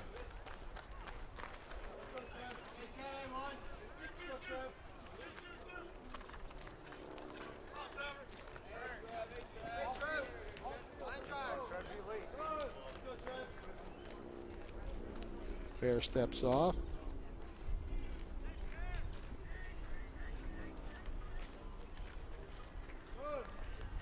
One strike offering is called a strike.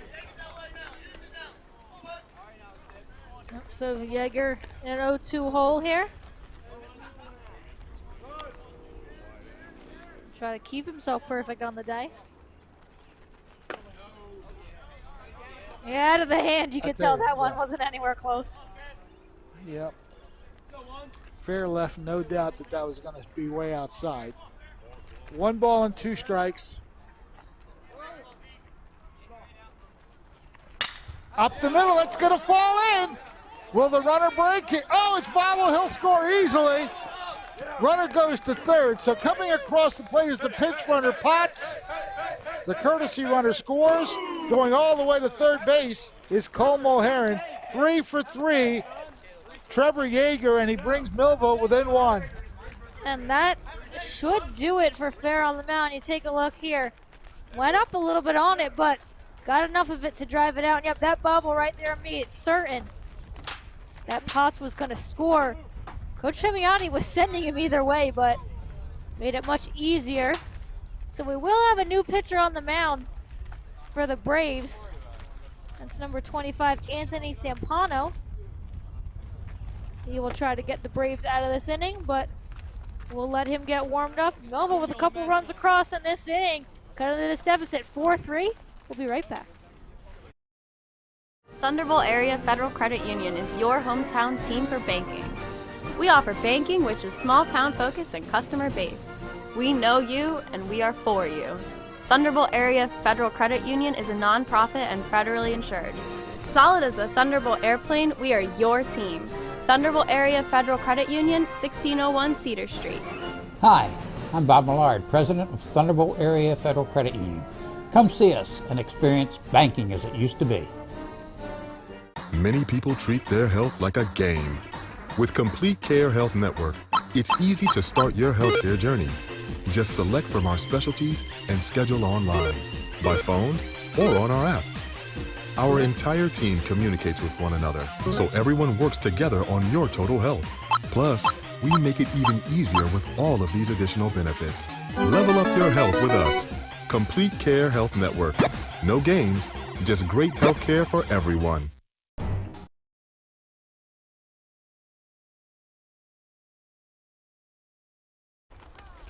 Well, we've been saying all along through this game, Millville just needed a spark, and they've gotten it here in the 5th inning. 3 runs across. The fielding error was the trigger for the whole thing. A walk and 2 hits surrounding a walk as well. So Millville rallying for 3 runs. The tying run is over at third base, and the relief pitcher for Williamstown is Anthony Sampona in relief of Aiden Fair. Millville has 2 outs still to work with as Brady Middlecoff steps into the batter's box. Throw over to first base, not in time. Middlecoff has flown out to left field both times that he's batted. Yeager getting his lead off first base. Drilled, and by the third baseman, that'll tie the game. And pulling up, and probably a wise decision not to keep going. Yeager thought about coming to third, but he stays at second. And finally, some chatter from the Millville dugout. We are all tied. Yeah, it's been rather quiet from them up until this inning. Celebrations have got progressively louder each time, so they're starting to feel it. Still just 1 out in the inning. Gavin McGuire struck out and walked in this one. Is that a hit then we're giving them?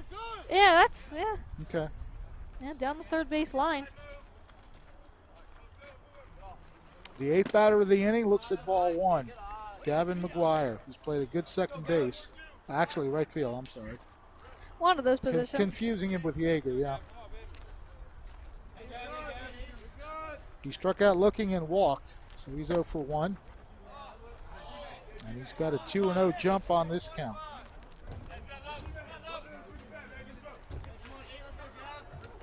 The go-ahead run in scoring position at second base. That is Yeager, Trevor Yeager, Brady Middlecoff at first. Strike is called.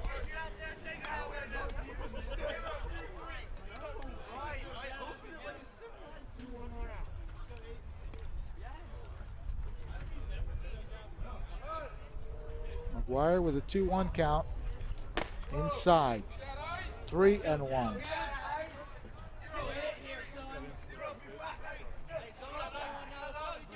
Yeah, as Coach Fimiani tells McGuire, he's got to love it.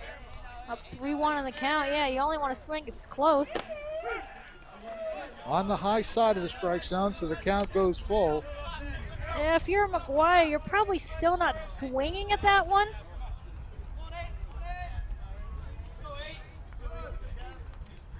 Zampona looks at the runners, grounded towards third, and it's dropped, so that'll be an error.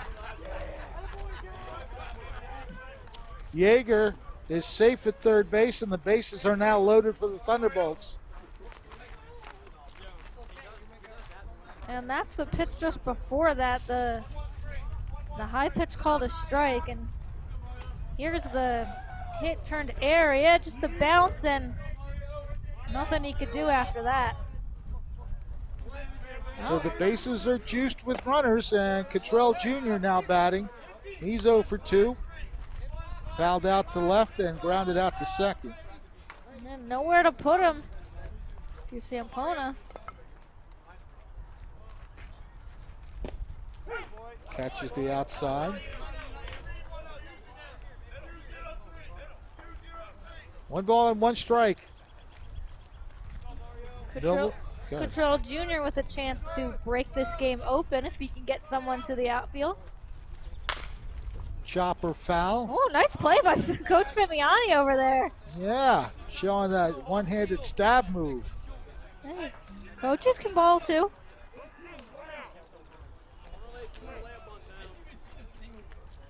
Take a look at that real quick. Yep, nice little snag over there. Inside. As Cottrell Jr. had to get out of the way. Count evens at 2 balls and 2 strikes. You see all the yellow on the board there. That means the bases are loaded for the Thunderbolts.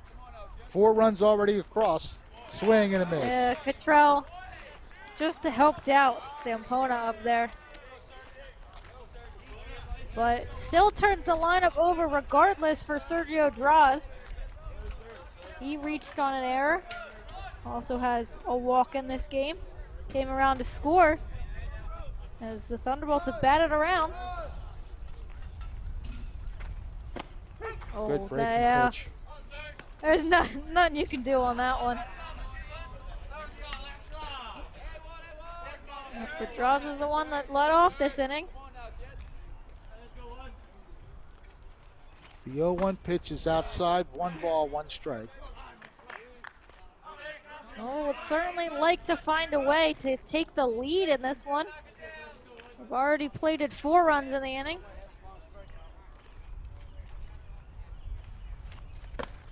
Strike is called. Zampona now with a lead in the count, 1-2. Rouse is going to have to fight off anything close. Chopper, Zampona makes a nice play.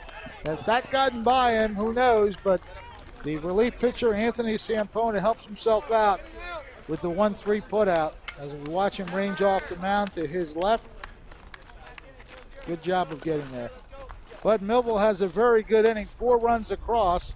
They take advantage of 2 errors, 1, 2, 3 hits, and the bases left loaded. So we are in a new ball game now. It's 4-4 as we head to the 6th. Life on Earth offers some challenges. Things are constantly changing. Seems like we're fighting battles all the time. But you're a warrior for God. And He's given you the armor of God. Join Pastor Myers for this exciting series on how to be equipped to win. It begins May 5th at 11 a.m. New Life Church, Millville, New Jersey. High school baseball. It's live on Quinn Broadcasting.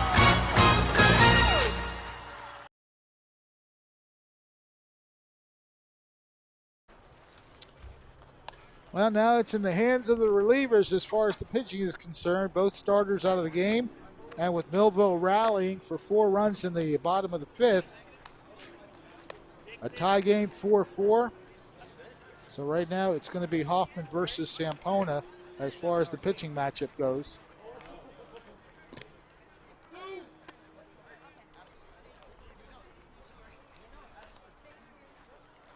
Caleb Hoffman in relief of Gabe Reef. Hoffman came in to get the last 2 outs of the 3rd inning. So he has pitched 2 1/3 so far. He's only allowed the 1 walk. Top of the order due for Williamstown. Drew Craig, Jake Slazarski, and Matt Murphy. Craig, the Williamstown shortstop, is 0 for 1 officially with a strikeout. He was hit by a pitch and also had a sacrifice bunt. Strike 1.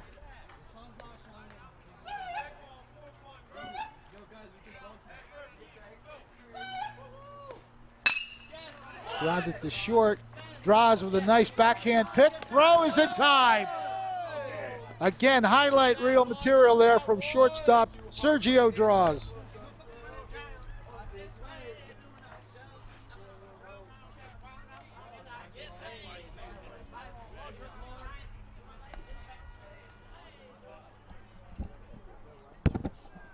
Fielding changes?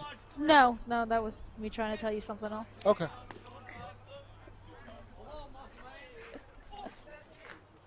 We'll figure it out later. All right. Jake Slazarski is 0 for 2 on the day. He's walked and grounded out. Actually, chopped the ball in front of the plate. That Butcher made a good play in the first inning and grounded out to second baseman Trevor Yeager. 2 balls and no strikes.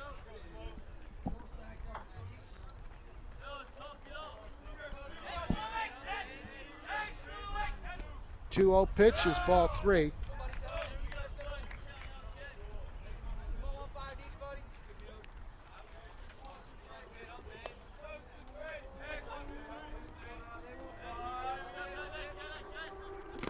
And he walks on 4 pitches.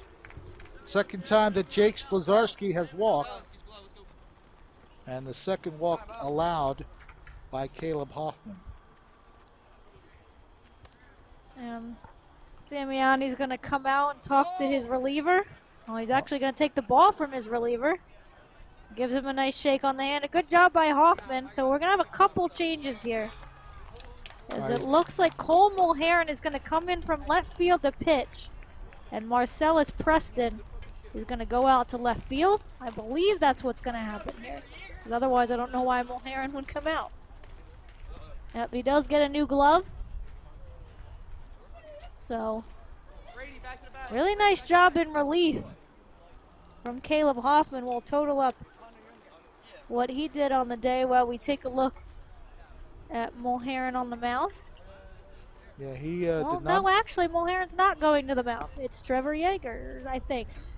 Yes, Trevor Yeager's the pitcher. Okay. So Mulheron's going to go to second. Preston's going to go to left field. All right, so let me see here. We got from 4-1 on Yeager, second base to pitcher. Going over to second base is Mulheron. Mulheron So left field to second. Okay. And Marcellus Preston comes in to play left field. So taking a look, Mulheron, he's pitched quite a bit this season. He's actually pitched the most out of any Millville pitcher this season. Pitched 14.1 innings, given up 17 hits, 18 runs, 16 of those are earned. 15 walks. He's got 13 strikeouts. I'm trying to get all these changes in here. So Yeager's That's why now I'm on going. the mound. Yeah, sorry, I was looking at Cole Mulheron pitching. Well, Trevor Yeager has 22 pitches, but isn't accounted for anything. So I don't know what he's done on the mound this year in terms of hits or anything, because he's not credited with even an inning. Yeah, sorry, I was looking at Cole Mulheron's numbers. So Yeager, the pitcher. And who's now in left field? That is Marcellus Preston. Marcellus Preston. I will double check that I'm correct, but I do believe he is number 18. Yes, that is number 18. So all in all, Mulherrin moves from left to second. Yeager moved from second to the mound, and Preston comes into the game to play left field.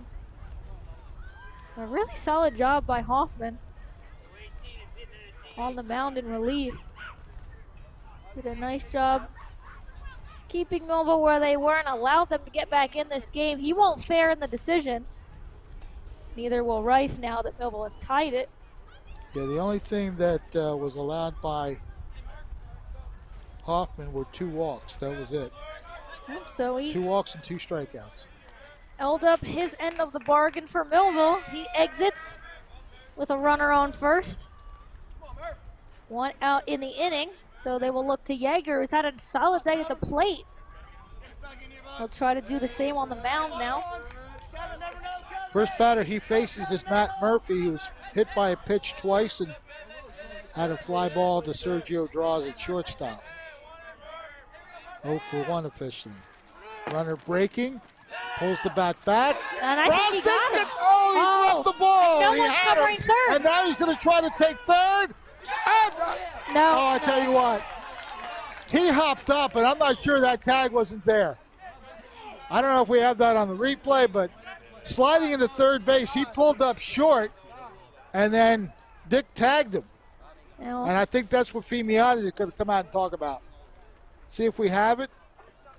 Pulled the bat back. It was called a strike. That was a great tag by Sergio Draws, but the ball got loose. He would have been out at second. And it might be hard to tell from here. Well, he hopped up there. Oh, my goodness. That's close. And there's nothing, of course, Fimiani can plead his case, but yeah, nothing else he can do. I am sure that... Yeah, Draws has him if he keeps the ball in his glove. That's all we know for sure. But Sluzarski pulled up short, and that's when Dick put the tag down, but we can't be definitive about that. So the runner at third base is now Sluzarski. He's the lead run.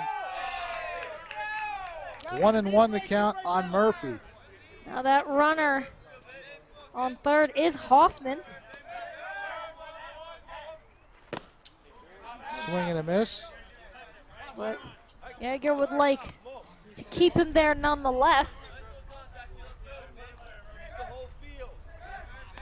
Anything in play, that's why Millville's got the infield in. See if Yeager can get a third strike here. Foul ball. A nice bounce right back to Butcher. Yeah, you have to think anything on the infield, and they're going to try and look the runner back. At the very least. In a tie game in the 6th inning, I don't think you break on contact. Pitch is outside. Millville would prefer there be no contact, though. Been a couple rough plays in the field, so they'd like to make this as easy as possible. 2-2 pitch. That one's sent to left field. And Preston drops it. Well, that was going to score the run either way. But you talked about that sun earlier. I don't know if Preston just misread it. Regardless, that's tough for Millville to swallow after coming back to tie this one. Take a look here. Well, that's Cottrell. From my view, I think Preston just misplayed it. But that runner was coming home either way. Fouled off. This batter's now Jake Manganello. He's 0 for 2 with a walk today. So that will officially close the book on Hoffman. Swing and a miss. 2 quick strikes. For all that, he does end up getting charged with a run.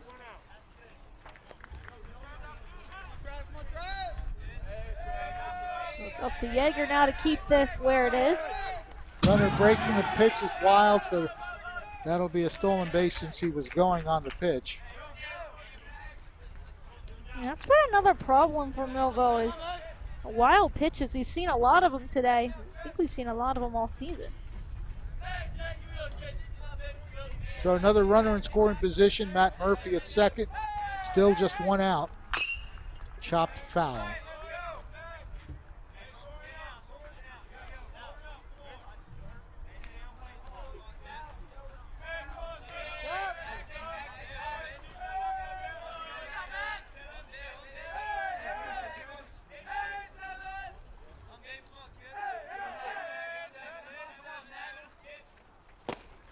Swing and a miss. So that's the second out of the inning. Yeager with a chance to strand the runner at second. Williamstown has taken the lead back, though.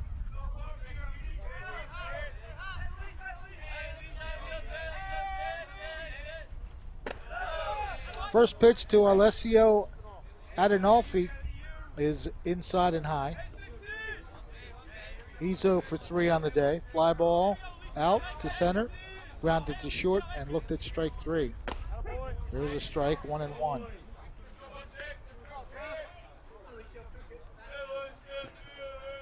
Matt Murphy at second base.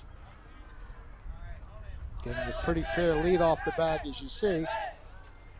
Swing and a foul tip. 1 ball and 2 strikes on the batter. There are 2 outs in the inning, 1 run across. That is the lead run.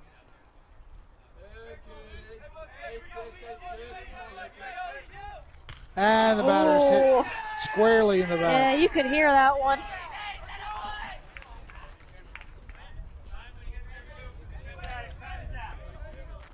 That's nothing you want to do at all, especially when you have a 1-2 count on the batter. Yeah, and I'm not, I mean, he's the catcher, but I'm also not surprised he's going to get a courtesy runner here, as that one's got to hurt. Well, he's telling something to the batter. Jackson Colbert, they're getting maybe a little scouting report. Colbert led off the 3-run second inning with a single, scored a run. He's also flied out and grounded out.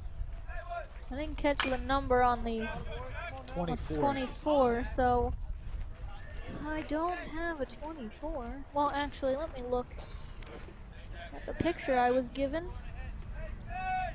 We're 24. Brandon Samvels, I believe it looks like. That courtesy runner has a pretty good edge off, but Cottrell makes the catch, and that will retire the side.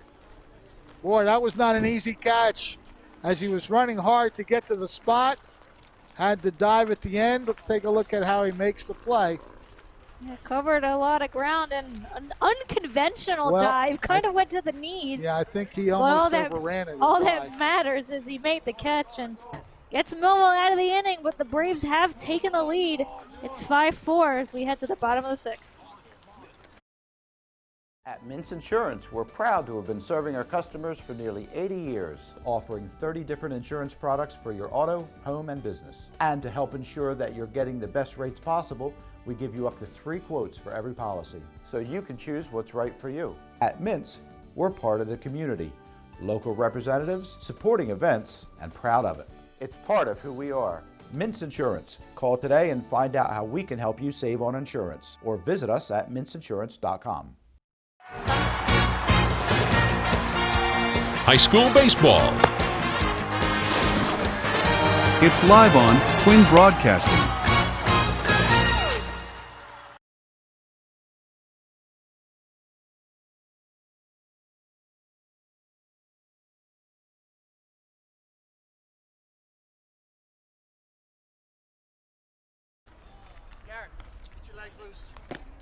Millville again has to rebound. They were down 4-0 at one time.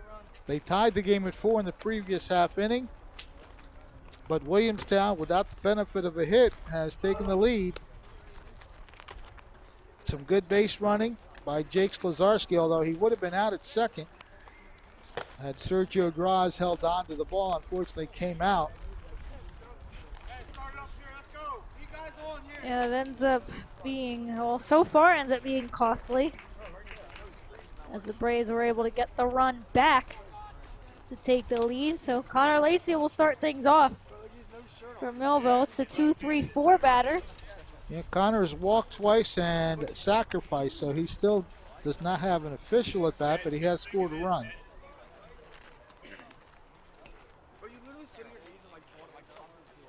Lacey, Dick, and Butcher, the first three batters for the Thunderbolts. Looking to get that run back here in the bottom of the sixth.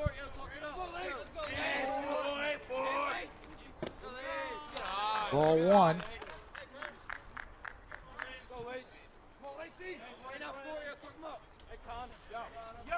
Swing and a miss. Anthony Sampona in relief of starting pitcher Aiden Fair. Swing and a miss. Putting a little extra zip on those pitches.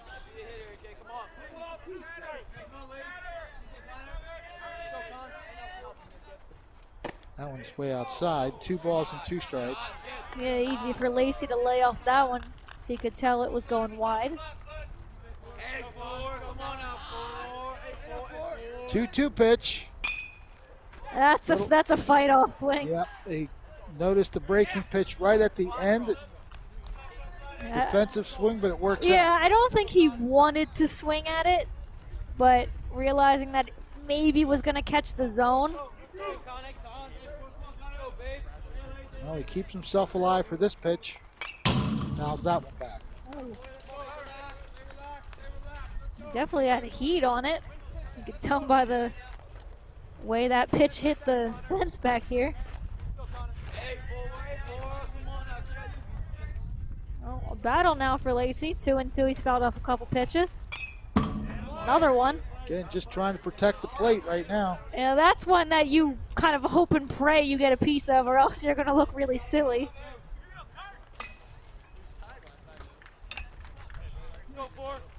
Lacey about to face the 8th pitch of the inning. Of the at-bat, I should say. That one's going to be foul territory and out of play. Ooh. Just out of play. Yeah, Colbert got over to the spot. I don't know if he realized the fence was where it was, as he's kind of stretching himself out. But again, Lacey's really putting up a fight. Count remains 2 balls and 2 strikes on the leadoff batter here for the 6th inning, Connor Lacey.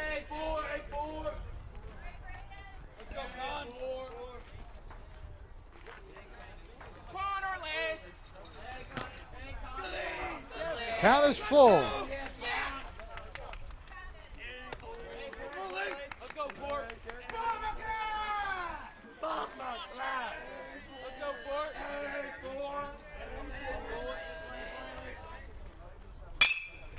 Popped up high. Murphy, he's seen a lot of the ball today, and he makes another play there for the first out of the 6th inning.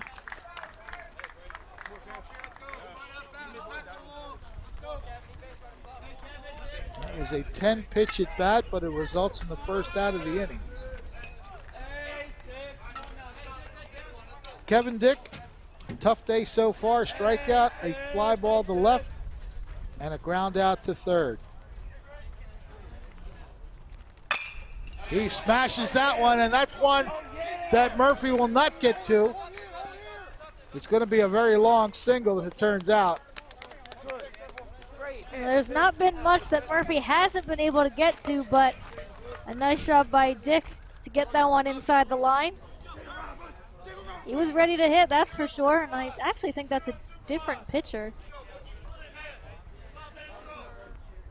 I need to double check. Yeah, 27's now on the mound, of which I do not have a 27. Oh no, 27 is, no, Kearney's now on the mound. I missed that happen. So there was a couple changes then. Okay. Because Kearney was the first baseman. Looks like number 11. That's Fair over at first now. Grounded to third. Throw to second is in time. So fielder's choice, 5-4. Butcher will be safe at first base.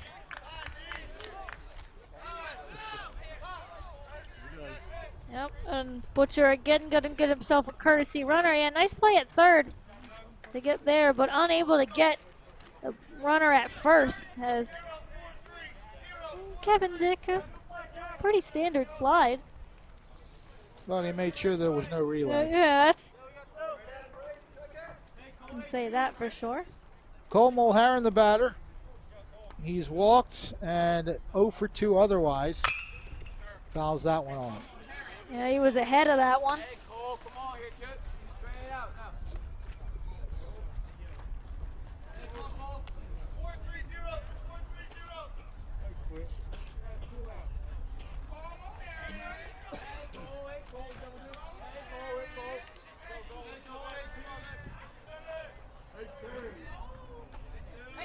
4-3-0. One strike on the batter.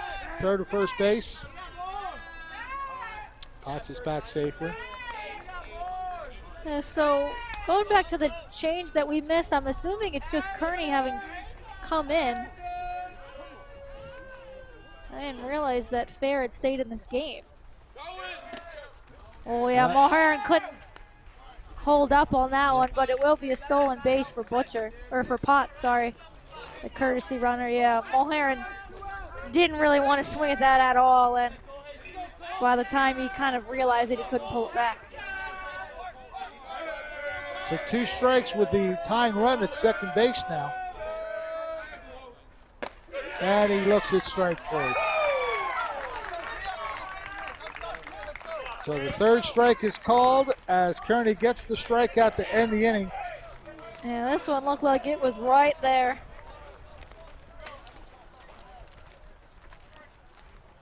Yep. Breaking pitch that caught more of the plate as it finished. So that strikeout ends the bottom of the 6th inning. 1 hit and 1 man left.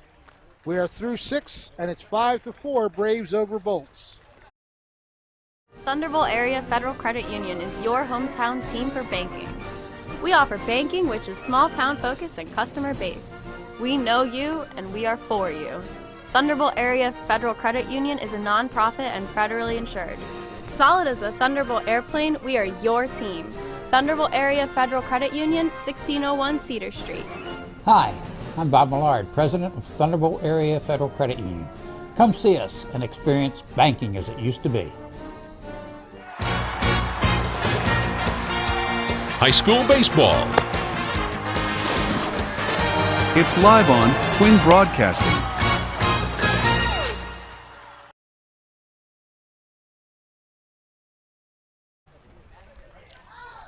Trevor Yeager on the mound for a full inning of relief. We do have one change in the field. Matt Cavanaugh comes in to play left field for Marcellus Preston. Preston had come in during the pitching change. Wonder if it's just maybe defensive substitution being in the 7th inning. But Yeager will try and hold this game where it is. Bolts trailing 5-4. They'd like to have a good chance to walk it off in the 7th inning. Well, that man right there will try and hold him to it. Well, Yeager will be facing the bottom of the order. And that bottom of the order was a 1-2-3 situation back in the 5th. So the Thunderbolts would like to get that same scenario here. Aiden Davidson, Doug Pissarro, and Braden Kearney. I feel like I just figured something out too. I realized that Fair wasn't batting. So no, did they forfeit? So they don't forfeit anything. Because I didn't realize he stayed in the game. No, just let me talk through it. Swing and a miss. Aiden Davidson is 1 for 2 on the day. He has scored twice. He's also walked a couple of stolen bases. Rounded. Oh, nice stab by Yeager. Well, I was wondering if Yeager was going to try and take it there himself for a second, but yeah, nice glove on the mound. It helps when your pitcher is also a pretty good fielder. Yeah, that was a good stretch. He made sure to get close enough. Yeah, he definitely wanted to make sure that it was going to be an easy toss to Middlecoff. So I believe we are going to have a pinch. So we're having I heard something about so-and-so's going to hit and then someone's going to re-enter. Well, Pizarro So is, I don't think Pizarro's hitting. right, Pizarro is the one who is at second base due up. So we're going to have a pinch hitter, but the way that sounded to me is Pizarro's not out of this game. Yeah, he'll be re-entered, yeah. So that's number 5. And unfortunately, I do not have a number 5 on this roster. Just part of the ways that high school sports Well, work. well, according to, and this might be Josh Manganiello. And he gets hit well, by a punch. That's one way to come in and pinch it, is to get hit. Now, I believe that is Josh Manganiello. I'm going to have to assume the brother of Jake Manganiello. Actually, they're both juniors. I wonder if they're twins. And now Pizarro is coming back in the run. Yeah, well, it can't get any easier than that. Well, maybe you'd like to not get hit, but you come in, get hit, and you head back to the dugout. Braden Kearney, the batter. 1 for 2 officially. He's walked, infield single, and he's grounded out to second. Looks at ball 1. Williamstown will be looking to get an insurance run somehow. Yeager looking to hit the strike zone. 2-0 the count on Braden Kearney. Pizarro getting himself a good lead over there. Way outside, 3-0. You don't want to allow the Braves to get any more runs. You want to make this an easier situation for yourself in the bottom of the 7th. And he offered to bunt, but that one was out of the zone. Puts runners on, first and second, still 1 out in the inning. As Butcher and Dick are going to come out. Well, at this point, it looks like it's going to be the whole infield. They're going to come out and talk to Yeager. Well, so is Fimiani. I don't think that's going to be it for Yeager yet. That's not. He's just going to talk to his players. We're just telling Yeager just to calm down. Got 1 out so far. Let's get to the bottom of the 7th. Down by 1. Runners at first and second, and the top of the order is coming up. Drew Craig on the day, hit by a pitch, sacrifice, and has struck out and grounded out, so he's officially 0 for 2.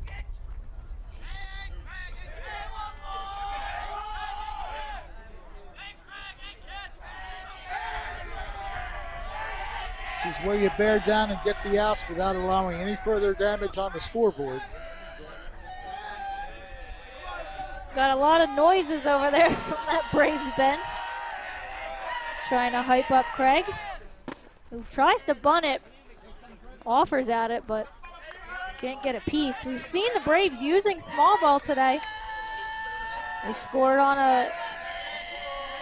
didn't end up being a suicide squeeze, but we've won it a couple times. Puts it in play this time. Yeager will get to it. The sacrifice is going to be good. Brady Middlecoff just made sure to get out of the way.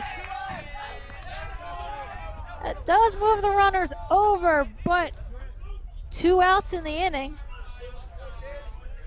So Yeager will just have to worry about Slazarski. Yes, Slazarski has walked twice. And he's grounded out the other 2 times. Ball 1. Nova would certainly like it to be an out of any way, but they'll take another ground out. 2 runners in scoring position.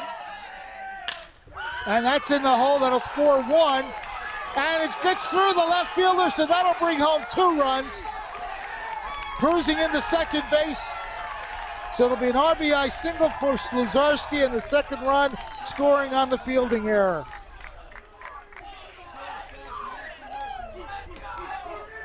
And that opens it up for a 3-run advantage.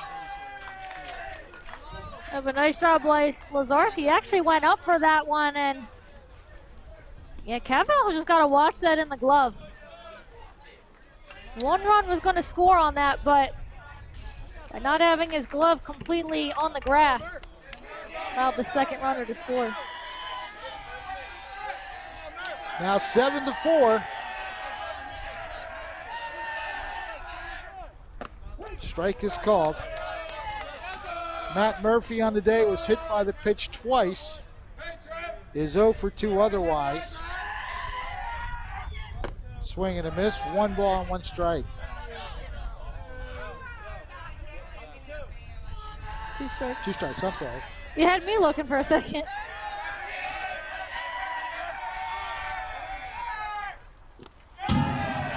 Wild pitch will move the runner to third.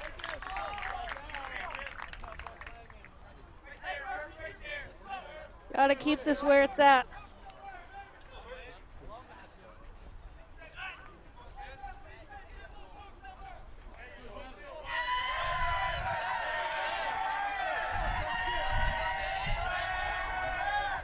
Yeager's pitch sails way outside.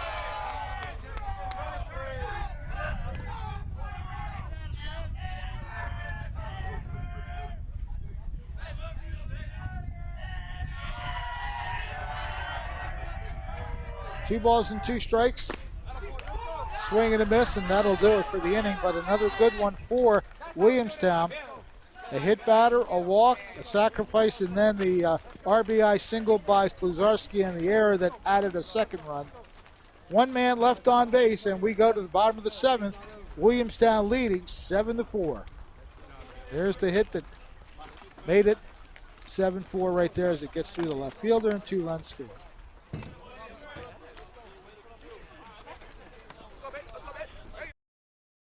Many people treat their health like a game. With Complete Care Health Network, it's easy to start your healthcare journey. Just select from our specialties and schedule online, by phone, or on our app.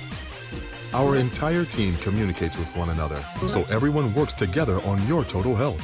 Plus, we make it even easier with all of these additional benefits. Level up your health with us. Complete Care Health Network. No games, just great health care for everyone. High school baseball. It's live on Twin Broadcasting.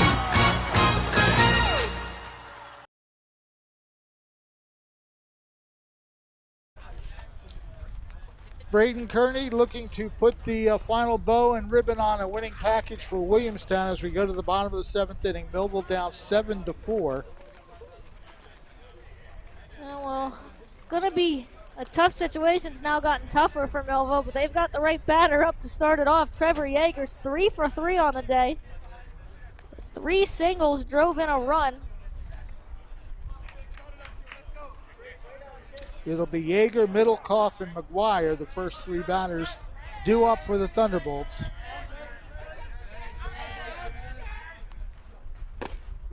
Strike is called.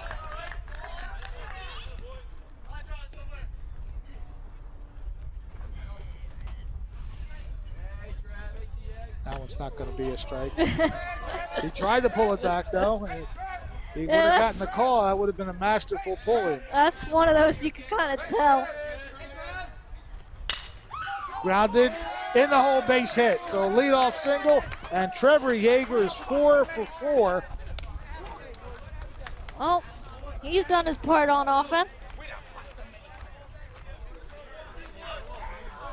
It's twice he's hit it to that side. That was not exactly a great pitch to hit either. That was up high and inside. Hey, as long as you can get a piece of it, that's what matters in the end. So Millville's got the leadoff runner on. Strike is called on Brady Middlecoff. Thunderbolts need 3 runs to tie this one.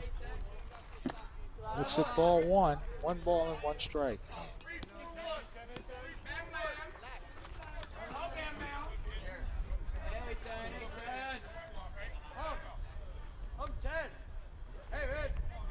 Leadoff man taking his edge off first base. 2-1 the count now on Middlecoff. He's 1 for 3 on the day. Has flown out to left field twice and got a single his last time up during Millville's 4-run rally, an RBI single.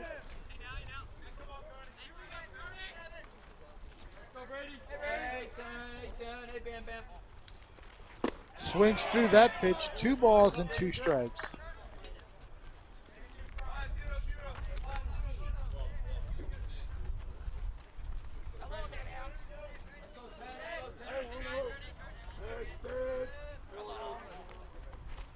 And a swing and a miss. Took something off that pitch. Yeah, Middlecoff realized it at the end. It was a tough swing as we have a pinch hitter for Millville. Good breaking pitch, and Middlecoff could not come up with it. So Gavin McGuire will have a pinch hitter. That's Nate Hecox. We'll try to make something happen for Millville. Just has 6 at-bats on the season, but he's got 2 singles. Oh, they pick off the runner, trying to get to second, and he's not going to make it. So it's going to be a 1-3-6 put out. Yeager got picked off.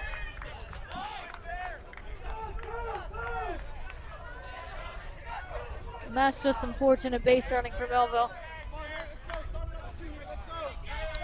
So that is the second out of the inning, and the bases are not clear. 1 ball and 1 strike.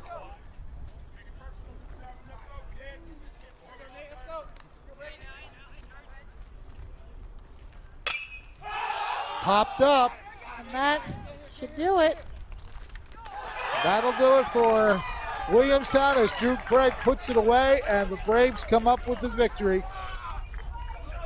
They have now won 3 in a row. And keep in mind, this is a team that started the season 0-5. They are now 4-7 as a result of today's win. So that pickoff play and leads to a 1-2-3 inning basically. Infield's fly ball is caught, and that'll retire the side and end the game. The Williamstown Braves come to Millville and secure a 7-4 victory over the Thunderbolts. 2 teams going through the handshakes. We'll be back with our post-game show activities in just a moment.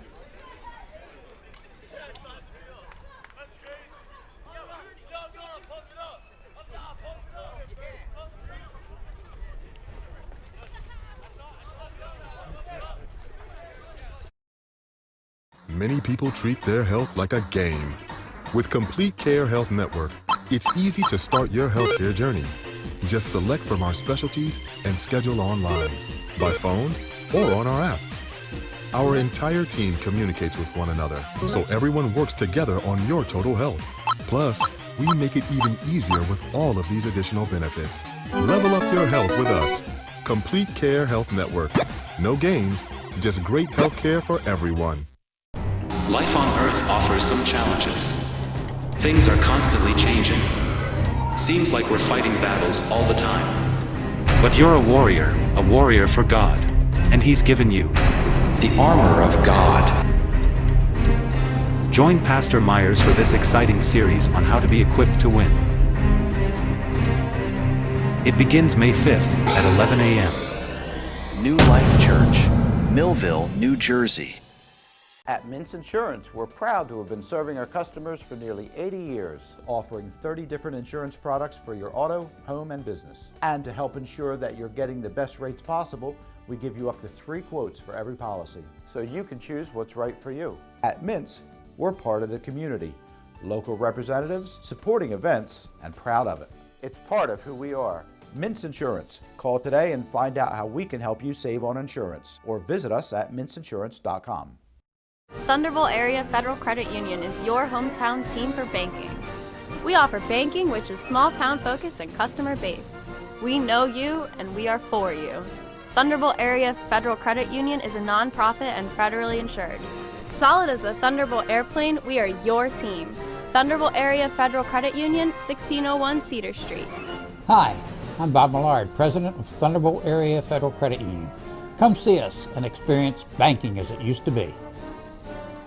Many people treat their health like a game. With Complete Care Health Network, it's easy to start your healthcare journey. Just select from our specialties and schedule online, by phone, or on our app. Our entire team communicates with one another, so everyone works together on your total health. Plus, we make it even easier with all of these additional benefits. Level up your health with us. Complete Care Health Network. No games, just great health care for everyone. Life on Earth offers some challenges. Things are constantly changing. Seems like we're fighting battles all the time. But you're a warrior for God. And He's given you the armor of God. Join Pastor Myers for this exciting series on how to be equipped to win. It begins May 5th at 11 a.m. New Life Church, Millville, New Jersey. At Mintz Insurance, we're proud to have been serving our customers for nearly 80 years, offering 30 different insurance products for your auto, home, and business. And to help ensure that you're getting the best rates possible, we give you up to 3 quotes for every policy, so you can choose what's right for you. At Mintz, we're part of the community, local representatives, supporting events, and proud of it. It's part of who we are. Mintz Insurance. Call today and find out how we can help you save on insurance, or visit us at mintzinsurance.com. Thunderbolt Area Federal Credit Union is your hometown team for banking. We offer banking which is small town focused and customer based. We know you and we are for you. Thunderbolt Area Federal Credit Union is a non-profit and federally insured. Solid as a Thunderbolt airplane, we are your team. Thunderbolt Area Federal Credit Union, 1601 Cedar Street. Hi, I'm Bob Millard, President of Thunderbolt Area Federal Credit Union. Come see us and experience banking as it used to be. Many people treat their high school baseball. It's live on Quinn Broadcasting.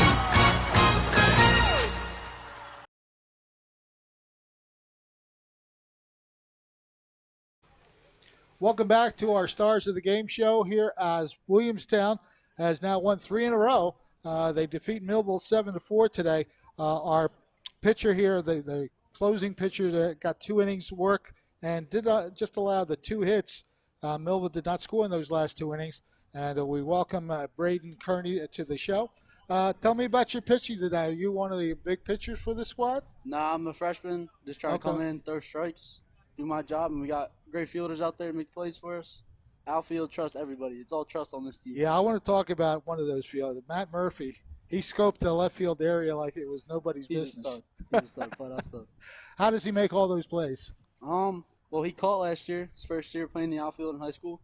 And he's just a stud. That's what it comes down to. He's dominant. It looks like he's very comfortable playing left field. That one foul out that he caught when he slipped to make the catch was probably his best one, but he had like 5 or 6 putouts that I counted. When you come in relief of it, you just got in the lead, I believe, in the top of that inning. Your job is to kind of seal things down. How do you go about doing that? I just throw strikes and let my teammates make the plays. I mean, like I said, we got a great infield. Everyone trusts each other. That's what it came down to. I just trusted everybody, and we did our jobs. And I want to make mention of the fact you guys had a rough start to your season, but the last 6 games in particular, 4-2 in the last 6 games, 3 games in a row that you've won. How do you guys feel like you're turning things around a little bit? Yeah, nobody ever quit. This thing on our team, no one quits. Practice every day. Everyone's trusting each other, and yeah, it's just good vibes over here right now. All right. Well, I'm not sure if you're the winning pitcher. I don't have the way. I think they already got the lead one. Who did you relieve on the mound? Anthony Sampoon. Okay. He might have been the winning pitcher based on the way the winning run scored in that inning. But nonetheless, a great job by you to finish it off. Congratulations, and good luck the rest of the way. Thank you. We are going to turn things over to our next star of the game. We'll be right back in just a minute. Many people treat their health like a game. With Complete Care Health Network, it's easy to start your healthcare journey. Just select from our specialties and schedule online, by phone, or on our app. Our entire team communicates with one another, so everyone works together on your total health. Plus, we make it even easier with all of these additional benefits. Level up your health with us. Complete Care Health Network. No games, just great health care for everyone. Life on Earth offers some challenges. Things are constantly changing. Seems like we're fighting battles all the time. But you're a warrior for God. And He's given you the armor of God. Join Pastor Myers for this exciting series on how to be equipped to win. It begins May 5th at 11 a.m. New Life Church, Millville, New Jersey. At Minson. High school baseball. It's live on Quinn Broadcasting.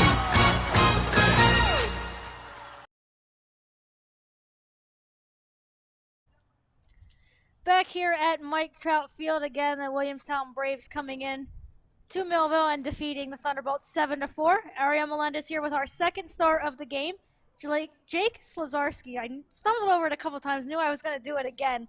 We're going to talk about the man that's just off camera, Braden Kearney, coming in, pitching the final 2 innings, especially as a freshman, to come in and be trusted in that situation. You guys obviously do have a lot of trust in him. Yeah, we all trust him. That's why we put him into these situations, and I wouldn't put anyone else in there. And your teammates out there, as Kearney said, you guys, again, do have a lot of trust in each other. Guys played a pretty good game all the way around, fielding, hitting. Not really much went wrong for you guys in this game. Yeah, I was surprised by it.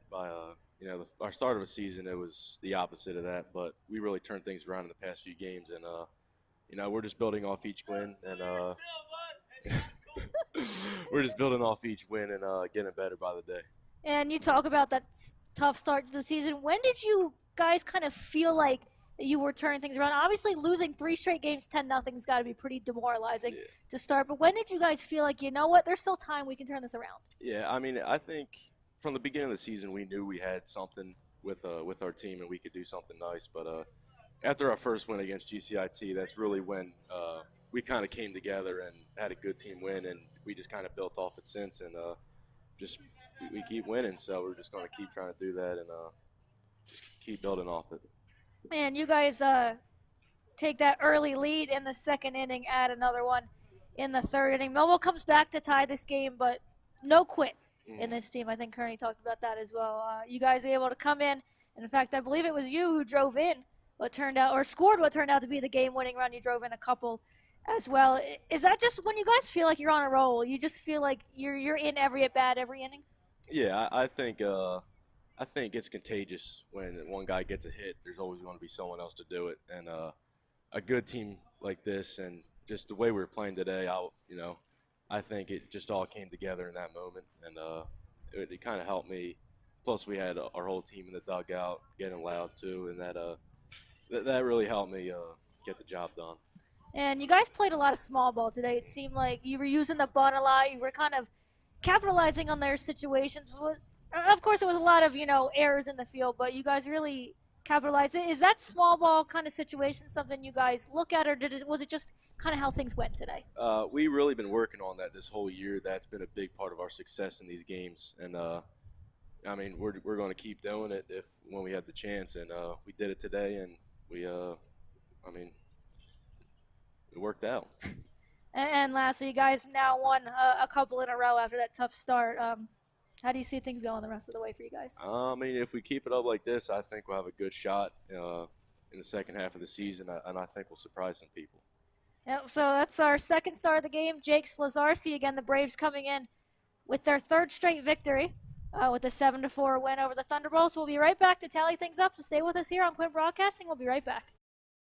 At Mintz Insurance, we're proud to have been serving our customers for nearly 80 years, offering 30 different insurance products for your auto, home, and business. And to help ensure that you're getting the best rates possible, we give you up to 3 quotes for every policy, so you can choose what's right for you. At Mintz, we're part of the community, local representatives, supporting events, and proud of it. It's part of who we are. Mintz Insurance. Call today and find out how we can help you save on insurance, or visit us at mintzinsurance.com.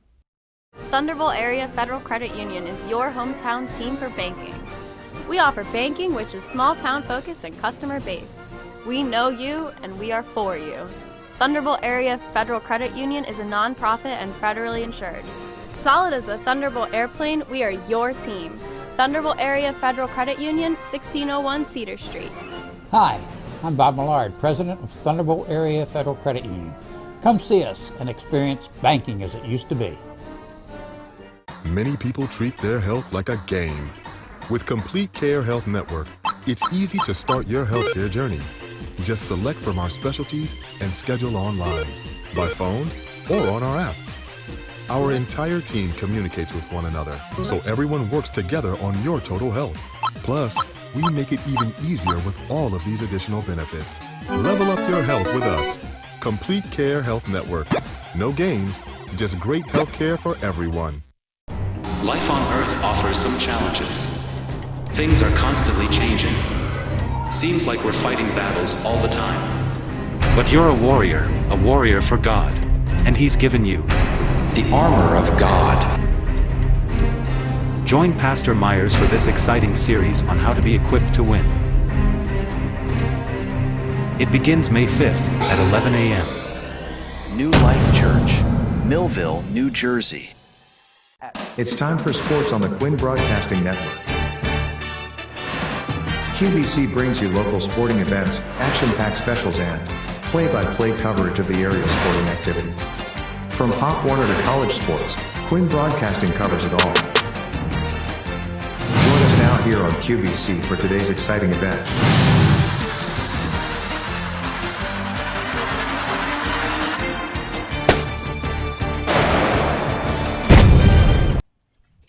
We're back here at Mike Trout Field. A rough day again for the Millville Thunderbolts. They lose 7-4, and basically Williamstown took advantage of, again, the same kind of thing. A lot of hit batters, a few walks here and there. Hit-wise, they didn't get too many hits, but they got the clutch hits. They put things together in that second inning. Good base running, as we recall, on the bunt. Nobody covered bases for Millville on a couple situations, and they took advantage of that specifically in that second inning when they scored their first 3 runs. They added a run in the third inning. Millville, to its credit, it took a while for them to get their offense going, but once it did, they did manage to put a 4 spot on the board to tie the game in the bottom of the 5th inning. But credit to Williamstown for finding a way to take the lead in the 6th, and they added 2 more runs in the 7th, so they come away with a win. They did the little things right. The star, and we got to give credit to a couple people. Of course, Trevor Yeager, 4 for 4 today. Big effort offensively for Trevor Yeager. And pitching job by Caleb Hoffman in relief. He came in and kept Millville in the game long enough for them to come back with a tie. But, again, to their credit, Williamstown did not give up and just kept taking advantage of what Millville gave them. Yeah, it's a situation. You had 2 teams coming in who were really trying to find their games. Williamstown obviously coming in winning 2 straight before this. Millville having lost 2 straight. So, yeah, both teams really wanted to kind of change the way things were going this one. Unfortunately, Millville unable to do that. They dropped to 2-9 now. That's now 3 straight wins for Williamstown to move to 4-7 on the season. And you could tell from both of our stars, Kearney and Slazarski, it's a close team. You might have been able to hear them a little bit too, kind of egging on their teammates when they were getting interviewed over here. But it's a team that could have fallen apart after losing, was it 5 straight to start the season? Yeah. Especially 3 straight 10-0 games. That's hard to come back from. But all the credit to Williamstown. Seemed like a bunch that really doesn't let anything phase them at this point, because you really could have. You really could have fallen apart when you have a start like that. But to be able to come back, get 3 straight wins, and the way they play, they really do play fundamental baseball. A lot of the little things, the bunts, the awareness on the base paths, they really use that to their advantage in this game to be able to come out with that victory. A lot of it, obviously some tough fielding from Millville, walks, hit batters, all kind of things we talk about every game, it seems like. But you have to give credit where credit's due. The Braves really came in and almost forced those errors with their base running. So they did a solid job and are having a pretty good run right now. Now, Jake Slazarski, he was instrumental in the lead run. Of course, he drew the 1-out walk. He stole second base, although he would have been out had Sergio Draws held the ball, because that was a great throw from Butcher to get to the bag, and it was a great swipe tag. Unfortunately, the ball popped out of Draws' glove, and Slazarski wound up trying to go to third. I'm still a little bit skeptical about whether he got in, because he did pull up short, and then he kind of hopped his way I to the think bag. the way I saw it, he did hop in time. Not that it matters at this point, but again, that has to do with that great awareness on the base path. To know that it was far enough away from both Draws and Cottrell Jr. out there in center field to be able to take third, because that's a risky situation. That was. You kind of got lucky in getting to second, and you take third there. Could have been called out, a close play, but managing to get in there. But it's those errors in the field from Millville that really have hurt them, especially in this one. They had quite a few errors. Since when we talked about the fact that Williamstown didn't have a ton of hits. A lot of their stuff came on errors, walks, kind of situations like that. But it's again, I talk about Williamstown playing very fundamental baseball. Millville didn't really do that. Again, a lot of unforced errors we see from this team, and that's why they are where they are now. Again, give them credit though for fighting back. It took them a lot longer than they probably would have liked to fight back in this game. They did get this game tied. And there have been a lot of situations this year where Millville has fought back in games. They don't quit either. Unfortunately, a couple tough situations get that lead away from them. But they did fight. They did fight back in this one. Unfortunately, those errors just came back to hurt them. And Slazarski had the big hit, the 7th inning of 2-out single. Talk about clutch hits. Any 2-out hits that score runs are going to be big. It opened up the 3-run lead. It was an RBI single, but it would have been just 1 run crossing. The ball got through the left fielder, allowed both runners to score. So Sluzarski in the end scoring the go-ahead run and then basically driving in the last 2 runs as well. So that's why he was one of our stars of the game. Just a tough outing again for Millville. They just can't seem to get the pitching. The defensive thing, there was a bunt that could have gone foul that they played, and that was an error that wound up happening. So tough day for the Thunderbolts, but Williamstown, to their credit, got it done as well, winning 7-4. So we want to give credit to people behind the scenes. Of course, our cameramen, Raymond Miles and Steve Bostrom, did the cameras today. Our director, Ryan Orowski. My color commentator, Ariel Melendez. I'm Fred Melendez. We still enjoy bringing you the games, and we have a big one tomorrow. It means a lot in the Northeast Atlantic Football League for sure, as the undefeated Cumberland Bullies face off against the New Jersey Militia, and the Militia have just 1 loss. So it's going to be a battle that is going to determine a lot of the way that the league is going to turn out. Tomorrow at 1 o'clock, it'll be up in Jackson, the home of the Militia. We're heading up to Jackson tomorrow to probably one of the best games we're going to do in this season as far as the semi-pro football is concerned. So tune in 1 o'clock tomorrow. We'll have the Bullies against the Militia tomorrow in a key matchup. So for our crew, we hope you have a good weekend. Our final score, once again, 7-4. Williamstown defeats Millville, and we'll see you tomorrow at 1 o'clock. This has been a QBC television production, in association with our partners and sponsors. QBC broadcasts on Comcast Cable Channel 22, and live streams its programming on Facebook and YouTube. All rights reserved by Quinn Media and QBC, programming that serves the South Jersey market.